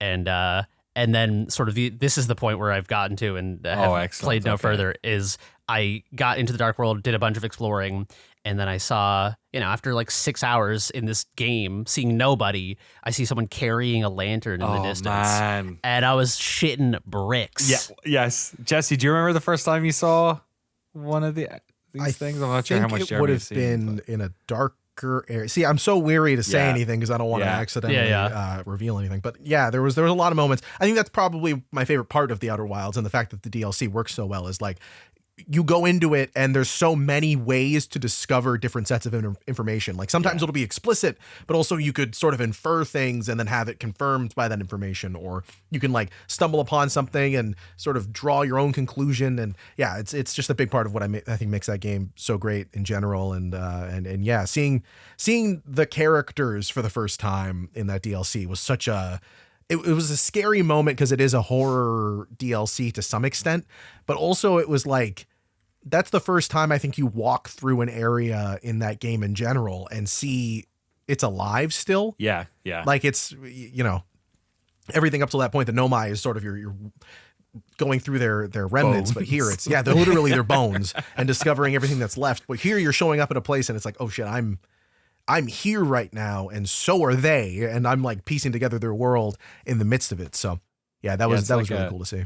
It's like if you're in a haunted house at the start, it's scary, but after about 4 or 5 hours, you're like, oh, it's fine. I'm just walking around this empty house, and then you see someone. You know what I mean? It's like, it's so I'm really excited for you, Jeremy, because honestly, you've seen some of the really interesting reveals. I kind of think the thing I love about that DLC the most is that like, the rest of it is just as like crazy. Like, like the solutions that you have to pull off in this one are so smart. Like I would say crazier, to be fair. Yeah, maybe. There's some parts where it's like, it's so well put together. It's real like holy shit, voila kind of moments. Sort of the last thing I did was, and this was one of the most mind blowing. It happened by accident, and again, it's sort of like fucking a fool and a genius. there was in this area, there's again the 4 discrete areas, and between them there are these tunnels that you go through, and it's sort of like it goes dark and then you emerge. It's like a fucking Pirates of the Caribbean Disney World ride. And I had fucked up something in that loop, so I was like, oh, I'm just gonna like jump off, because when the lantern goes out, you wake up in the normal world. So in the dark, just coincidentally, I was like going between the worlds. Yeah. And I was like, I'll just fucking like jump off and kill myself. And then I jumped off and it took damage and emerged into a new area. And I was losing my fucking mind, because I was like, the reason I lost my mind is because like I never in a million fucking years would have done that intentionally, unless maybe somewhere I'll find a thing that like shows one of the aliens doing that and I'd be like, oh, that's how you do it. But I just did it by fucking accident. And I was like losing my fucking mind, because like, yeah. That's great. Yeah, Jesse's eyes lit up the minute you started saying that. We were both like, there's 8 different things you could have just said, and they all would have been equally as cool. So whenever, if you think you just did something that was that fucked up, that was like, there's no way a video game would do that. Yeah. You're going to do that a couple more times. You should listen to the pod after this, because we definitely talked to him about that one in particular, because it is something that like a small percentage of people find it the way you did. Yeah. And Really? I think one of us was too. I wasn't. I think you might. Did you? I think I don't think it was that. I think it was something else that I don't want to say. Yeah. I found that the one Jeremy talked about. I stumbled upon that area through the diving bell, or No. through the through. Yeah. Something Okay. else. Let's just yeah. because the way I like I found a point of reference that I had seen from the outside through that area, but it was like, oh, I gotta go do that at some point. I'll do that later. I gotta and then replay I was like, this thing. It's so good. it's so good, man. I It's also get, I got really emotional with the paintings and of all the like stuff that happened to this crowd. Very cool. Fucking whatever they are. yeah. I'm I not like sure. how Have it's you seen? incorporated into the story also. Like the main Outer Wilds plot, it's still like, this isn't just some offshoot thing like Jeremy said. Like this is included in the story of the game. And I think There is a different it's called ending. back to, in the ending. So Yeah. So Interesting. you can Yeah, 'cause complete it all- the game after you've completed this part. yeah. Oh, cool. In a run, and then it gives you a different ending. Fascinating. Yeah. Yeah, it's the whole like story conceit of the base game and this, that like it's, you know, theoretically completable in like 22 minutes or whatever, but it's like this whole, you know, it's like this knowledge gated world puzzle. It's just like the feeling of freedom that gives you is so ambitious from a design perspective, and I think that it's like, it's not just this dry like academic like, oh wow, they really pulled it off, that's so cool, and I admire that. The feeling it gives you as a player is really like something special. It is like it just, I don't know, it's like being let off the leash that much in a video game. It feels like you have this sort of like authorial role in the world where hypothetically you could just go do anything, you could solve it instantly, you could beat the game instantly, but it's like you know, I mean, this is what everyone says with Outer Wilds, but you as the player are as a human being are like progressing. You're not like earning points, you're not like completing quests, you're just like learning the rules of the world that have always been there in front of you. Yeah, it's the like growing up, if I knew then what I know now kind of thing. Yeah. But in this little, It's like, how do you punch that down into 4 hours? Yeah. Exactly, yeah. We haven't touched upon this yet. I'm guessing you've seen this because it's so central, but there is a timed event in that ring world. The flood thing? Yeah. Yeah. What did you think the first time you saw that? The first time I saw that, I was like, because I saw the wave come one time, but the first time I saw the thing you saw on the whiteboard happen in real life, I was like, no fucking way. Yeah, it's crazy. The first time it happened, I heard a really loud noise, and I was like, "Oh, fucking, what the fuck is that?" Because like that's the thing everyone said about this DLC is they're like, "Oh man, it's like a horror DLC." So I kept kind of like expecting the other foot to fall. And then all of a sudden I hear this like loud fucking crack noise, and I was like, oh, this is it, the monster's coming. And then I was just like, all right, I guess nothing happened. I guess I don't know what that was. Maybe I'll figure it out later. And then all of a sudden I hear like rushing water, and the building I'm in just like instantly floods. It's like, what the fuck is happening? So I kind of didn't even know what happened until I went outside for the first time and saw the world was flooded and there was debris everywhere. And I was like, oh, I guess like something fucking happened. And then eventually, circumnavigate the whole world and found the first time I saw the dam, it was already broken because I got there late. So I kind of didn't even because you start right next to it, but I didn't really look back at it and register that it was a dam. I just thought it was like a wall. But yeah, I mean, again, Outer Wilds does this another one of its magic tricks is having time-gated world transforming events like that happen. So it is endlessly impressive to me how many, the Ash Twin doing the fucking sand thing, the I forget all the original planets names, but the one that falls apart is that Dark Bramble. No, the one that falls apart. I forget the name of it. Whatever they are, yeah. But just having these world transforming events that happen over time is coming up with that many of them that are that interesting is so cool. Man, if you Hourglass Sins, Timberhearth, Brittle Hollow was the Brittle Hollow. Yeah. Giant Steep, the Adderlock. Man, yeah, it's a good game. Yeah, should make another one. Yeah, what the fuck are they working on? They must be working on something. Announced they're working on something, right? Maybe they have to be regardless. How do you pull this off again? Yeah. How do you do this shit? Just make more of these. They're fucking so good. No one else can make this shit. It's too. There's tons of games, not like the Outer Wilds exactly, but this is definitely a trend for puzzle games now of making this sort of structured, memory-focused thing. The yes. Metroidvania name. Whether or not that sticks or is good is up to you. But it is this design ethos of creating something where the player is learning the experience rather than waiting for the upgrade or finding the key. It's no, this is a world with rules and structures, and you are a stranger here. You need to learn how to be here before you can advance. If you like that structure, Leap Year on Steam, platformer version of that sort of thing. It is if you wanted to show someone what it was like to play Outer Wilds without forcing them to play a game that may or may not make them throw up, just give them that and it will completely explain what makes it so cool. It is such a good game of learning the rules of its world. I love that stuff so much. Hell yeah. Bunch of great games this week. Frank, did you want an opportunity to talk about one of these ones? I know you played a bunch of stuff. If you could pick one of these, maybe, which one would it be? Robot Alchemic Drive, aka I was hoping Rad. That was what you were going to say. You played some Rad on PS2. Oh my God. Has anyone heard of this game? I'm looking at it. I've seen the box. I remember the box for it. I've never played it. Okay, I feel like this is the next, I don't know, Deadly Premonition, or I don't know. This is the next big cult game. So another friend on Twitch, Link to the Pabst, they've been streaming this game, and it's a fucking great game. They're a great streamer. They're incredible. My friend Dr. Ryan was watching his stream and then came and was like, Frank, you have to play this game. Check this out. I looked it up. So Robot Alchemic Drive is a 2002 game. It was published in America, and the reason it's so novel is it has the worst/best anime voice acting ever.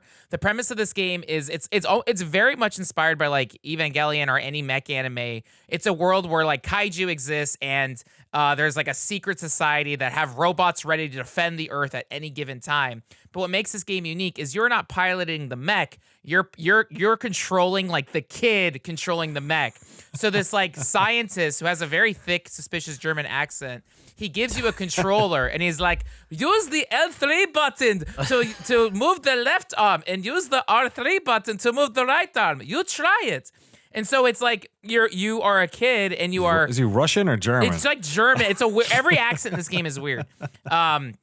And so you're a kid and you're looking up at this giant robot and you have to pilot it one leg at a time. And it's almost like QWOP, but with robots, or it's like EA's Fight Night, those boxing games where the left analog stick is your left arm, the right is you're boxing kaiju in mechs from the perspective of a kid. But if the robot falls back and hits the building you're on, it explodes and you fall down and you have to switch back. You have to constantly switch between the kid, so you can get away from the fight, so you can see the fight going on and then control the robot. It is the most it is the most deranged way of playing a game where it's not the robot, you're the kid, but you have to be able to see the robot. So sometimes buildings are obstructing you, but you're equipped with an you can hover around and jump on a building. You can even jump on the robot.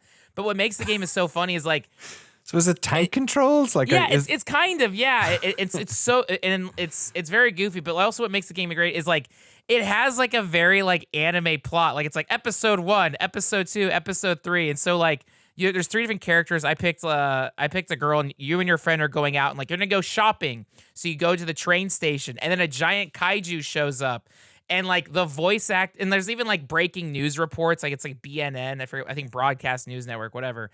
But the voice acting is so like flat and bad. It's like, oh no, a giant robot has appeared in Rome. Why would this happen? Like that's how everything is delivered. And so it's like, it's really great, bad voice acting, and then like a really, I don't know, just confusing way of piloting the game, and like, it's just very sweet, and it's the same way I love like Deadly Premonition or even like Disaster Report. All these weird, like almost very Lynchian. Like it's everything is so off about this game. That's what makes it so enchanting and magical. And so I want to keep playing it. Yeah, Robot Alchemic Drive. It is so bizarre. It's a game that should get a remaster. It's a game that deserves its flowers. It is so weird and beautiful, and I'm very obsessed with playing more of it.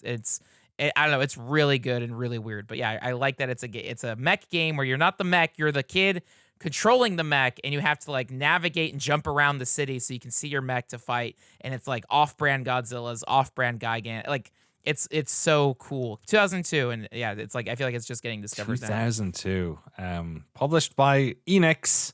And developed by the folks at Sandlot, who are predominantly known for. Do you know, Frank? Let me see. No, what? Oh, do they? No, what? Defense Oh, Force. okay, that makes sense. That makes EDF sense. people. Yeah, Okay, yeah. it's very same tone. Yeah, that So, makes yeah, sense. well, same scale maybe Yeah, to a yeah, certain yeah. extent. Humans, big enemies, that type of stuff. That's crazy. I have only seen the box of this just because it's called Rad. It came, Yeah. popped up every once in a while. Known as Gigantic Drive in Japan, apparently. I did not know that. Cool. Thanks for telling us about the wonderful world of Rad. We'll have to figure out some sort of format to have a look at old games on the new channel. I think we did a few in the past, but that, Frank's Hall of Fame or some nonsense like that. Thanks for telling us about that one. That was all the games we had this week. We had the Precinct, Deliver at All Costs, Robot Alchemic Drive, Formless Star, The Outer Wilds Echoes of the Eye DLC, Riff, and the demo of To a T, the Keita Takahashi game, which I'll be talking about a bit next week once it's out proper. Okay, that's all the games. We have an email, it looks like here, a couple. Yeah, we have several emails and messages. There's 2 ways to send us questions for the show. One is podcast@noclip.video, or in our Patreon exclusive Discord in the podcast chat channel, you can throw in a question. Our first question comes from Mark L. In our Discord, they wrote, "What is your completely unearned, self-defined, arrogant skill in a game?" Mine is, I have no doubt I could beat you at Uncle Launcher or Uncle Bean on Bishi Bashi Special on the PS1. No Wow. question, I'd win. There you go. Any Bishi Bashi players here? Never heard of that one. I've played it like a few. I feel like I think I played it in the arcade, but it's one of those games, kind of like, I don't know, like Point Blank or WarioWare, where it's an arcade machine with like 3 buttons, and there's room for 2 players, and it's just like mini games, like 30-second mini games, and I think one of them is like, I think there's a lot of like extreme tapping and things like that, but I don't know the specific mini games within those. Well, I want to play as Uncle Bean, I'll tell you that much. Yeah, extreme tapping the bean, you know what I mean? Oh, Let's whoa, do hey it. now, wrong game. Bishi Bashi the bean, baby. Oh, man. Let's get it done. Mine is probably sensible soccer. I trained as a young karate child. I was taught in the arts of sensible soccer from a young age. I went to the Sensible Soccer, the launch of the book about it, and John Hare was there, the creator of Sensible Soccer, and I fucking trounced him. So I felt kind of bad about it. I had to hold off after a while. So yeah, I don't know. There's definitely some better SWAS players out there, but I'm pretty good at Sensi. Yeah. Does this have to be, because this unearned self-defined arrogance skill makes me think it's like, I'm pretty good at Neon White. I had pretty high scores on the leaderboard. I could call for that, but that sounds like not what we're looking for here. Yeah, this is like what you think you're good at more. I think than so. What you're good at. Like I'm the Okay. best villager player in Super Smash Bros. Don't at me. Yeah. I think I'm better at Quake 3 than I actually am. Right. I think I'm fucking awesome at Quake 3, and then we go to QuakeCon and we play Quake 3, and I'm like, You're just getting gibbed. yeah, I'm not as good as these sickos, these shirtless sickos at ATM. I think mine would be, in my mind, I am the best person who has ever lived at light gun games in the arcade. Nice. I don't think I actually am, but in my mind, I could like player 1, player 2, hold both guns and just clear House of the Dead without dying once. You're doing like no scope on silent scope. Yeah, I'm like fucking ordering a pizza while I'm like just shooting no look. smoking Terminator, just like Yeah, I'll there's be back. double pepperoni, and I'm just fucking being a boss without looking. Yeah, exactly. Is Frank's Tony Hawk? That's the one. I'm Mine's like wondering. legit is like, oh yeah, I know I'm very good at like Tony Hawk. That's like the only like competitive game where I'm like, oh no, I'm good at that. Like the like other lane of it is like the unearned self-defy. I'm trying to think like the thing, I don't know how to quantify this, but like in the days of like Xbox Live and like Call of Duty lobbies, like the things that we would do is like I don't know, I guess it's like improv, but it's like I would be so good at just like, hey guys, has anyone seen Breaking Bad on AMC? It's a brand new show.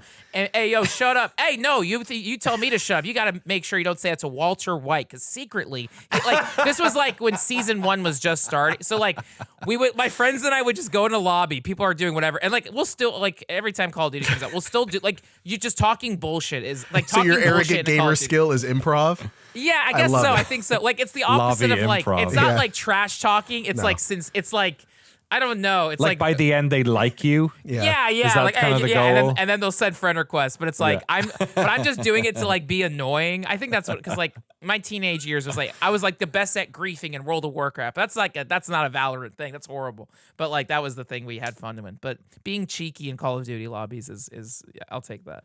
It's a good one. Yeah, that's pretty good. That's great. And then another email, different tone. Lath wrote in, I'm a recent patron and wondered if you had any specific games that you associate with or help you with grief.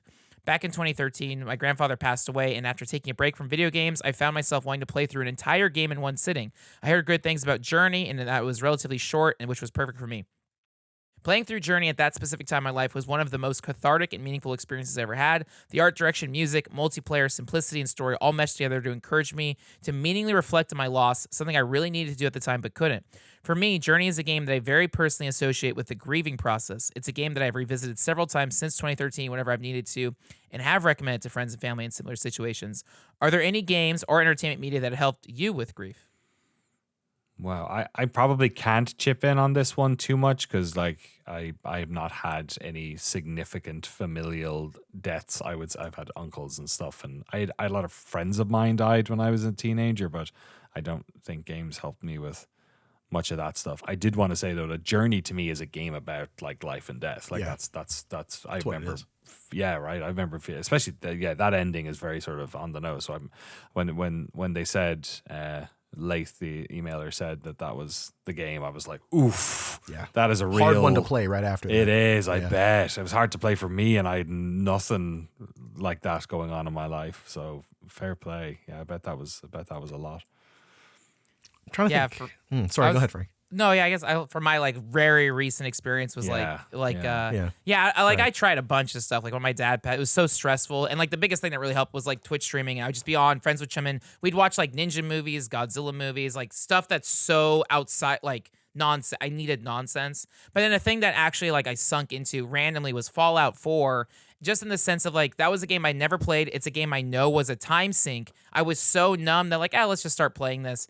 And then like every night I would play, I was so sad, but it was like, okay, I'm like collect loot, shoot robots. What like was fun. But then the extra like nugget and maybe the subconscious thing was like that game took place in Boston, where my dad was from. And like you would see like we just mentioned Nathaniel Hall, but what's it like the Liberty Steps? What's it called, Jeremy? Like the trail of like the in Freedom Trail? Boston. Oh, the Freedom Trail. Freedom Trail. Yeah. Like there would be like a mission where I follow the Freedom Trail, and it's like, oh my God, I remember my dad taking me at like 6 years old on these exact steps or Right. whatever. And it was like, oh, so it was this weird way of like, I don't know. It was like, okay. And my dad, it was like the thing that started to crack of like, oh yeah, Boston. Oh yeah, happy memories. And then like I'm back to it again. But like Persona 3, another one of these like long games, but it's like, oh no, let me just sit here and the music, the grinding, like just long games that I could grind, but were also pleasurable to play. But yeah, not from like a thematic thing, but it was just like it was the game that like games that caught me and kind of like cradled me as I kind of got the pieces back together. But those are the two that helped me. I played Final Fantasy VII when I was very, very young, and it was one of my favorite games of all time. And then one of my best friends passed away when I was young, but like a few years later. I played Final Fantasy VII when I was probably like 8 years old, and this happened when I was like I think I was 12 and he was 13. And I revisited Final Fantasy VII, a game that famously, is about like losing someone and then like unexpectedly and then continuing to sort of like fight the good fight in the wake of a unexpected loss that like leaves a real and lasting impression on these characters. And I think it sort of like defined it helped me like project unexplored feel, because when you're young it's like very tough to talk about that stuff. You don't really have the language to articulate it. So even like I have such a strong supporting family, like support network of friends and family and stuff, but it was like even if you have people to talk about those things with, it's hard to like be like I'm feeling these big feelings and I don't even like know how to explain them or describe them at that age. And so having video games as sort of like a non-linguistic, like non-verbal outlet for that, to see it reflected back at me of other people dealing with the loss of a friend and companion was very powerful for me. Especially because that game was so formative for me as a kid, like at such a young age, that it was like it felt like losing a really good friend and having like in the form of a video game another sort of like friend to reflect that experience back to me. Right. Yeah. Damn. Oh, sorry. I think I talked about it before. What Remains of Edith Finch game for me that really, was like a good reflection of a lot of struggle I had in my life, because I lost my father when I was really young. I didn't know him, so learning about that part of his life was, something hard. And that game sort of is an exploration of that, of like learning about these people who were important in your life that you may not have known anything about, and sort of parsing who they were from small windows into their lives, whether it's their room or their stuff or a story about them, whether or not it's true, you learn something about them and the family that surrounds them. Good question. Very good question. Yeah. Yeah, thank you. And then our next question, Rin But Online wrote in the YouTube comments, favorite video game dog. Oh, hard swing. Perfect. Fucking cut. Yeah. Jesus Christ. Well done, Frank. Good placement on that one. You know what my favorite video game dog is? In the Call of Duty Ghosts behind the scene trailer, there's a moment where the dog, its mouth quickly opens. It's like 1 second. That's the best video game dog, is when that moment happens of all of Why? them. Does it bite this? No, it's just so out of place and funny. It's like, whenever I Oh. think of video game dog, I think of that particular moment. That game sucks, and I'm sure the dogs in it aren't very good. I can't remember, but man, that one moment, that's gaming to me, and that's gaming dogs to me. I'm playing with a knife this whole podcast. Sorry. Just okay. in case you're wondering. It's just- All right. It's merch for Skater XL. They sent a pen and cool. a knife. Yeah, they sent me a knife. Yeah. There you go. So like years ago. I've had this for years, so I don't know. Shout out Skater XL. There you go. It works. See, it works. They got a shout out in the thing. What's a good? I like the dogs from Dogs with a Z. Oh, Hell yeah. Remember that shit? dogs with a Z. Yeah, baby. Ubisoft. Show your age, motherfucker. You have a pet? How about a pet that lives next to your recycling bin and shits all over my computer? Oh, this was like a mobile game and a It wasn't PC about, game. it was a fucking desktop game. There's also a DS and Game Boy version. Oh yeah. Well, it was selling so well. Dogs with a Z was, cats with a Z was, pets. Guess what the last letter in that was? Was I it bet a it was a Z? Z. It sure was. Yes. Or a Z or a Z, whatever you Sorry, want. I live in a fake country. Yeah, Cute they little made a fuckers sequel all over called your- Pets Dogs 2. Yeah. Why? Who cares? Naming conventions are out the window and you're using Zs instead of Ss. True. There's also a game called Babies with a Z. Oh, Oh great. no! That's Wait, going how around your does desktop? what? It's Shitting on the everywhere. Pets 3 game engine. That's too far. Wait, They've gone too babies. far this How do they time. spell it? Is it BABYZ? It's BABYZ. Oh my not God. Babies. That's that's disgusting. awful. That's actually Where's the- pronounced Babbies. Babbies. Is there an apostrophe at the end of the S? No. No. Babbies. They don't. You think they're fucking around with apostrophes, Babies. bro? Settle down. There's a Z in here. They pluralize it. Oh, dude, they made Bratz Super Babies also. Bratz has a Z, so that's yes, it perfect. does. That makes Oh, perfect you're sense. right. My favorite video game dog is in Harvest Moon 64. You have a dog, and when I was a child, I carried it to one of the neighbors' house to show them how cute my dog was. And as I put the dog down, it clipped into the corner of a barn and got stuck there forever. Oh, so no. every day, I would have to go visit my dog outside. And when it was raining, it would be sad out in the rain, and I just couldn't get it out. And then, like a month later, I somehow managed to get it out. I unglitched the dog, and it was the most relief I've ever felt in my life. That's amazing. You ever think about how many Nintendogs are just waiting for their owners to come back? Oh God. Yeah. I try not to. At least the Think about it every day. Tamagotchis died. You know, they were They deserve it, those given little freaks. Death's sweet release. those fucking Nintendogs are going to be those DS batteries do eventually die. So I wonder if that's when they It's okay. The data's on the this cartridge. mortal coil. Oh, it is. They'll last then we're forever. Fucked. What other video games dogs we got? There's KK Slider from Animal Crossing. That I is a like good him 'cause dog. He also plays guitar and he talks funny. And then, Is Parappa a yeah, dog? Parappa. That would yeah. Okay. Yeah. Ooh, the dog from Um, Silent Hill 2, the funny ending you can get. Oh, that's a good That's one. a good the Shiba. one. Yeah. Oh, Shiba Inu. How Yeah. about a Tokyo Jungle, the Pomeranian? Yeah. Yeah, that Best was a Pomeranian good one. gaming. Yeah. Yes. Dog meat. Dog meat. Oh, I was fuck. more of that Four, was Fall 4, right? 4. I preferred Rex. Do you remember Rex in Fallout 3 or New Vegas? Yeah. It was the one with the brain. It had like a Oh, glass yeah. brain. It was like was it a robot with a brain? Maybe. I Sounds liked right. Rex. Yeah, that's the one that you get from no, isn't that New Vegas? I think it is New Vegas. Yeah, because isn't you it? get that from Elvis, not Elvis, whatever his name is. Yeah. The in- the Oh, yeah, what are they Rex. called? The what?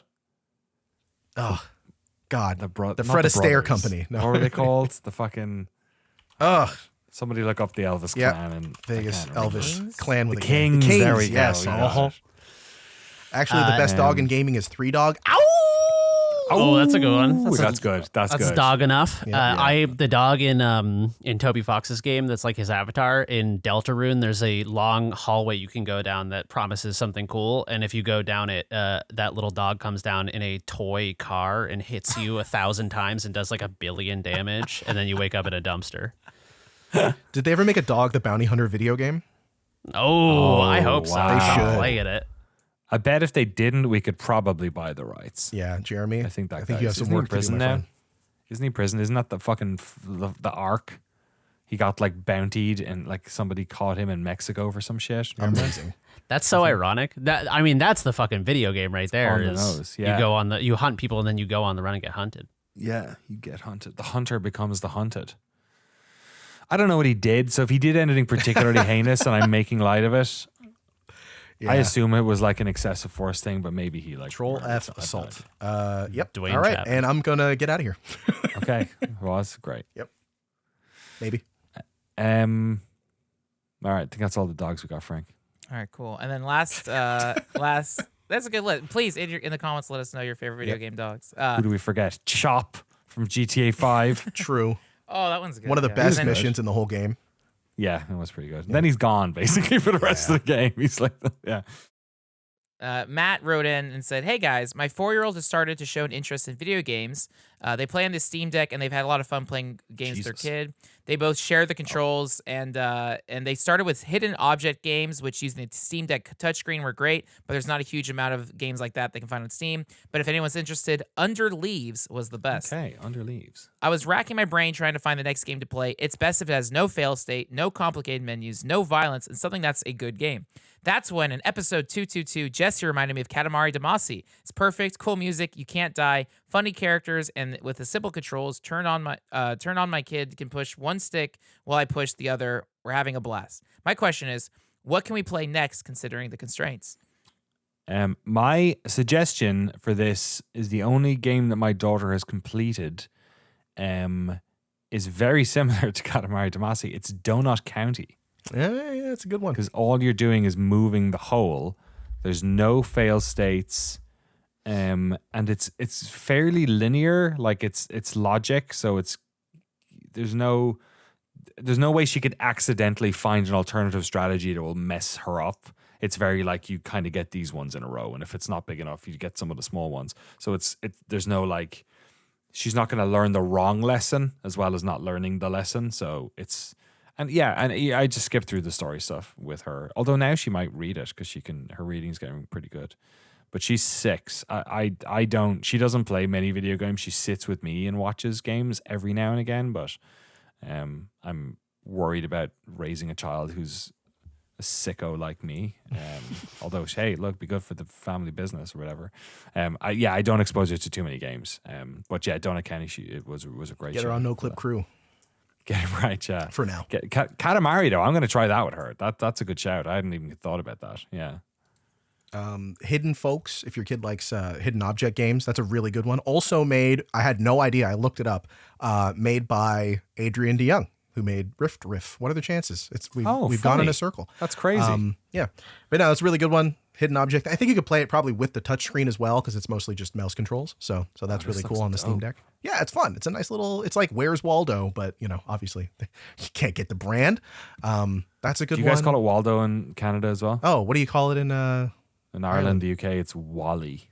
Oh, Where's Wally? How informal. You guys know him on like a personal level. yeah, you guys are friends. We do. It's been a lot of books. Found them a lot of times. Europa Universalis 4 is also a really good thing.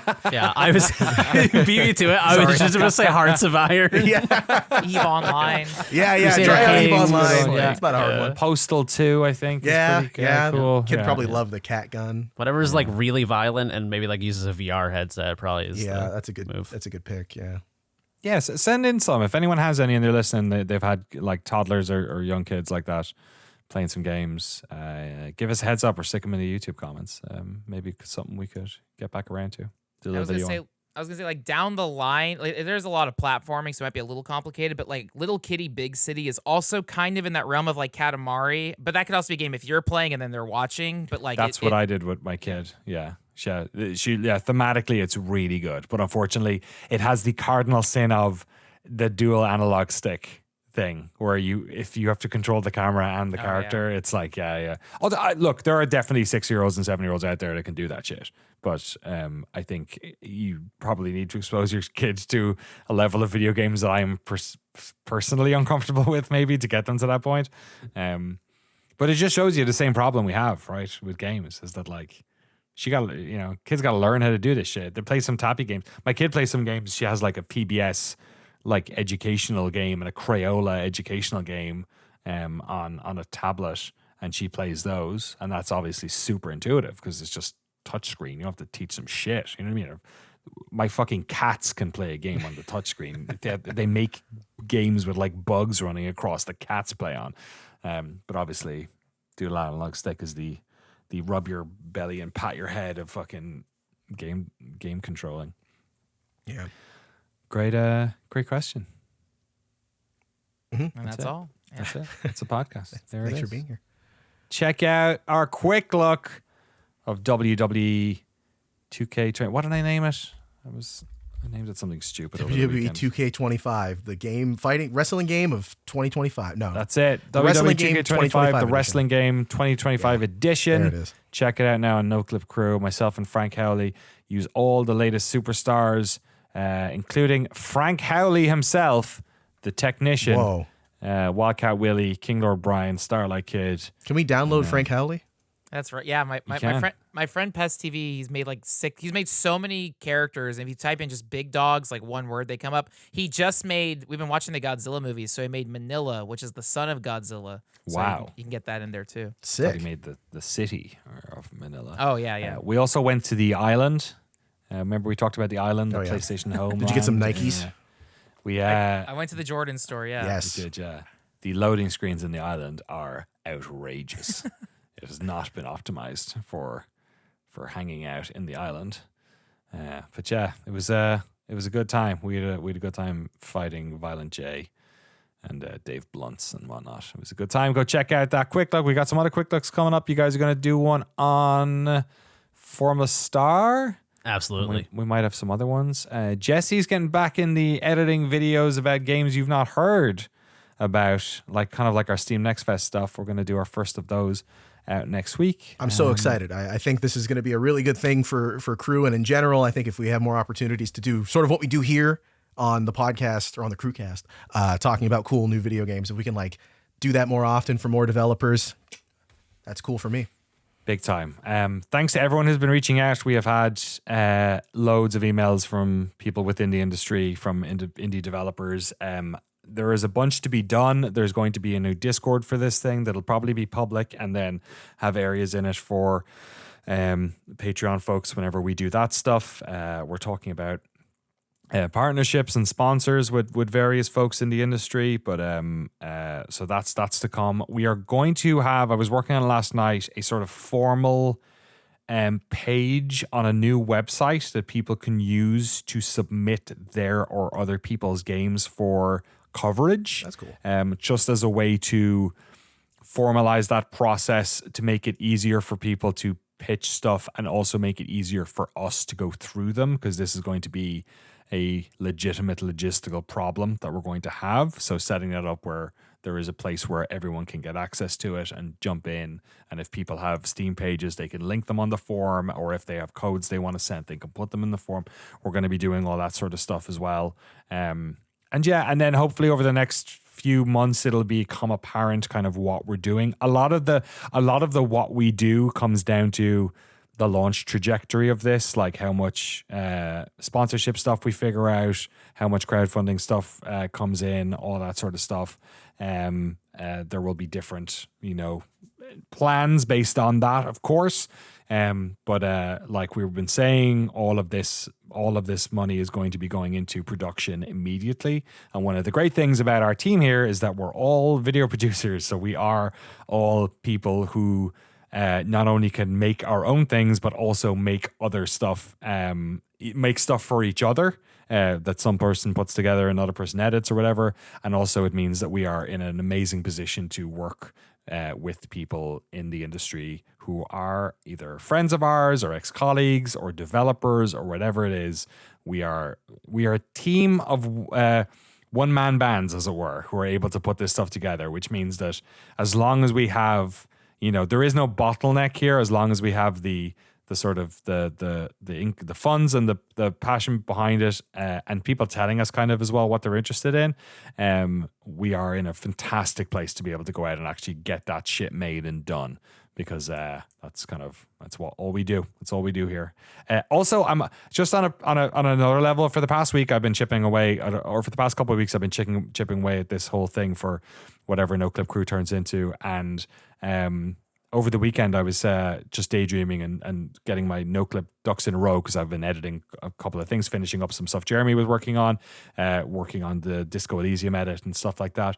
And I was looking ahead, because we have like a bunch of projects, the patrons know, up until like basically September, we're done for editing. We have 3 major documentaries on big games, and then a series, and then Jeremy's also produced something as well that's going to go in between us. We've loads at the moment, and one of the things that came to mind was like, oh, this like also frees Noclip up to kind of do core Noclip stuff, because we've been swimming around with Noclip for the past couple of years, and it's been great because we've learned lots of stuff, and we've Crew came out of that, the form of this podcast came out of that, but also I was kind of like, oh, we can sort of focus Noclip a bit now as well. We can like work on stuff that does feel very, historical and preservationist, and let's focus on some stuff that we've missed over the years because we've been playing around with the format or doing this, that, and the other. So I've been really excited the past 3 days, kind of thinking like, oh, cool. Like the stuff we have filmed right now, the slate is really strong. And then also just looking forward to the back half of this year and next year, like, oh yeah, we can like, let's tackle the big ones, and let's tackle some weird ones, and just do something fun there. So I'm excited for that as well. Anyway, proof will be in the pudding once we get some of this stuff out, and keep your eyes and ears crossed. Go over to right now it's youtube.com/@NoclipCrew. That might change, will change hopefully sooner rather than later. We just broached 50,000 subscribers over there as well, which is pretty cool considering it's been our sort of random side project we do on weekends and evenings or whatever over there. So that's been really cool to see. So we're gonna push towards 100,000, get that fucking plaque. Stick that plaque up, baby. Get that big old plaque. Hey, Noclip might get the plaque soon for 1 million. Who knows? We're up to 870,000 over there, I think, at the moment. Damn. So turn it into like a big necklace. Put it on a big like chain. Sure. On a Cuban link.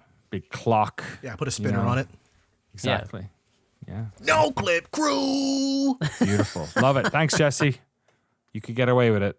I'm not going there. I should watch Flavor of Love. It's been a couple of years.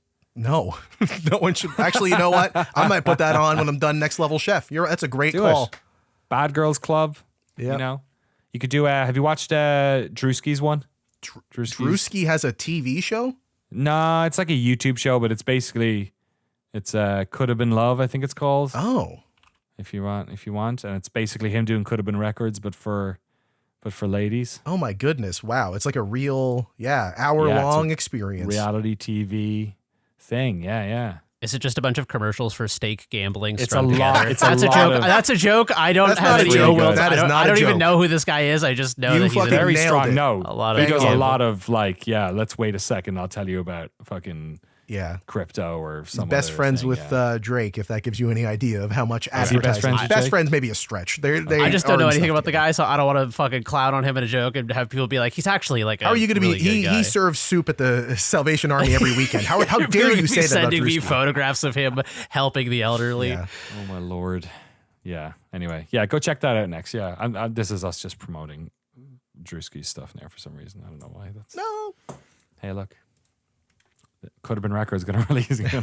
They've signed hundreds of artists at this stage, so surely there'll be some music coming out at some stage. You better be careful. sure. We got to get some sponsors on this thing, man. They might have all the money.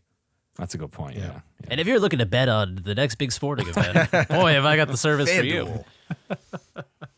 Yeah, no FanDuel happening. No betting stuff happening on Noclip Crew. Unfortunately, we can't get that John Boy Media money because we're not able to go in the world of maybe Counter-Strike skins. We can do some counter. We'll do some. No.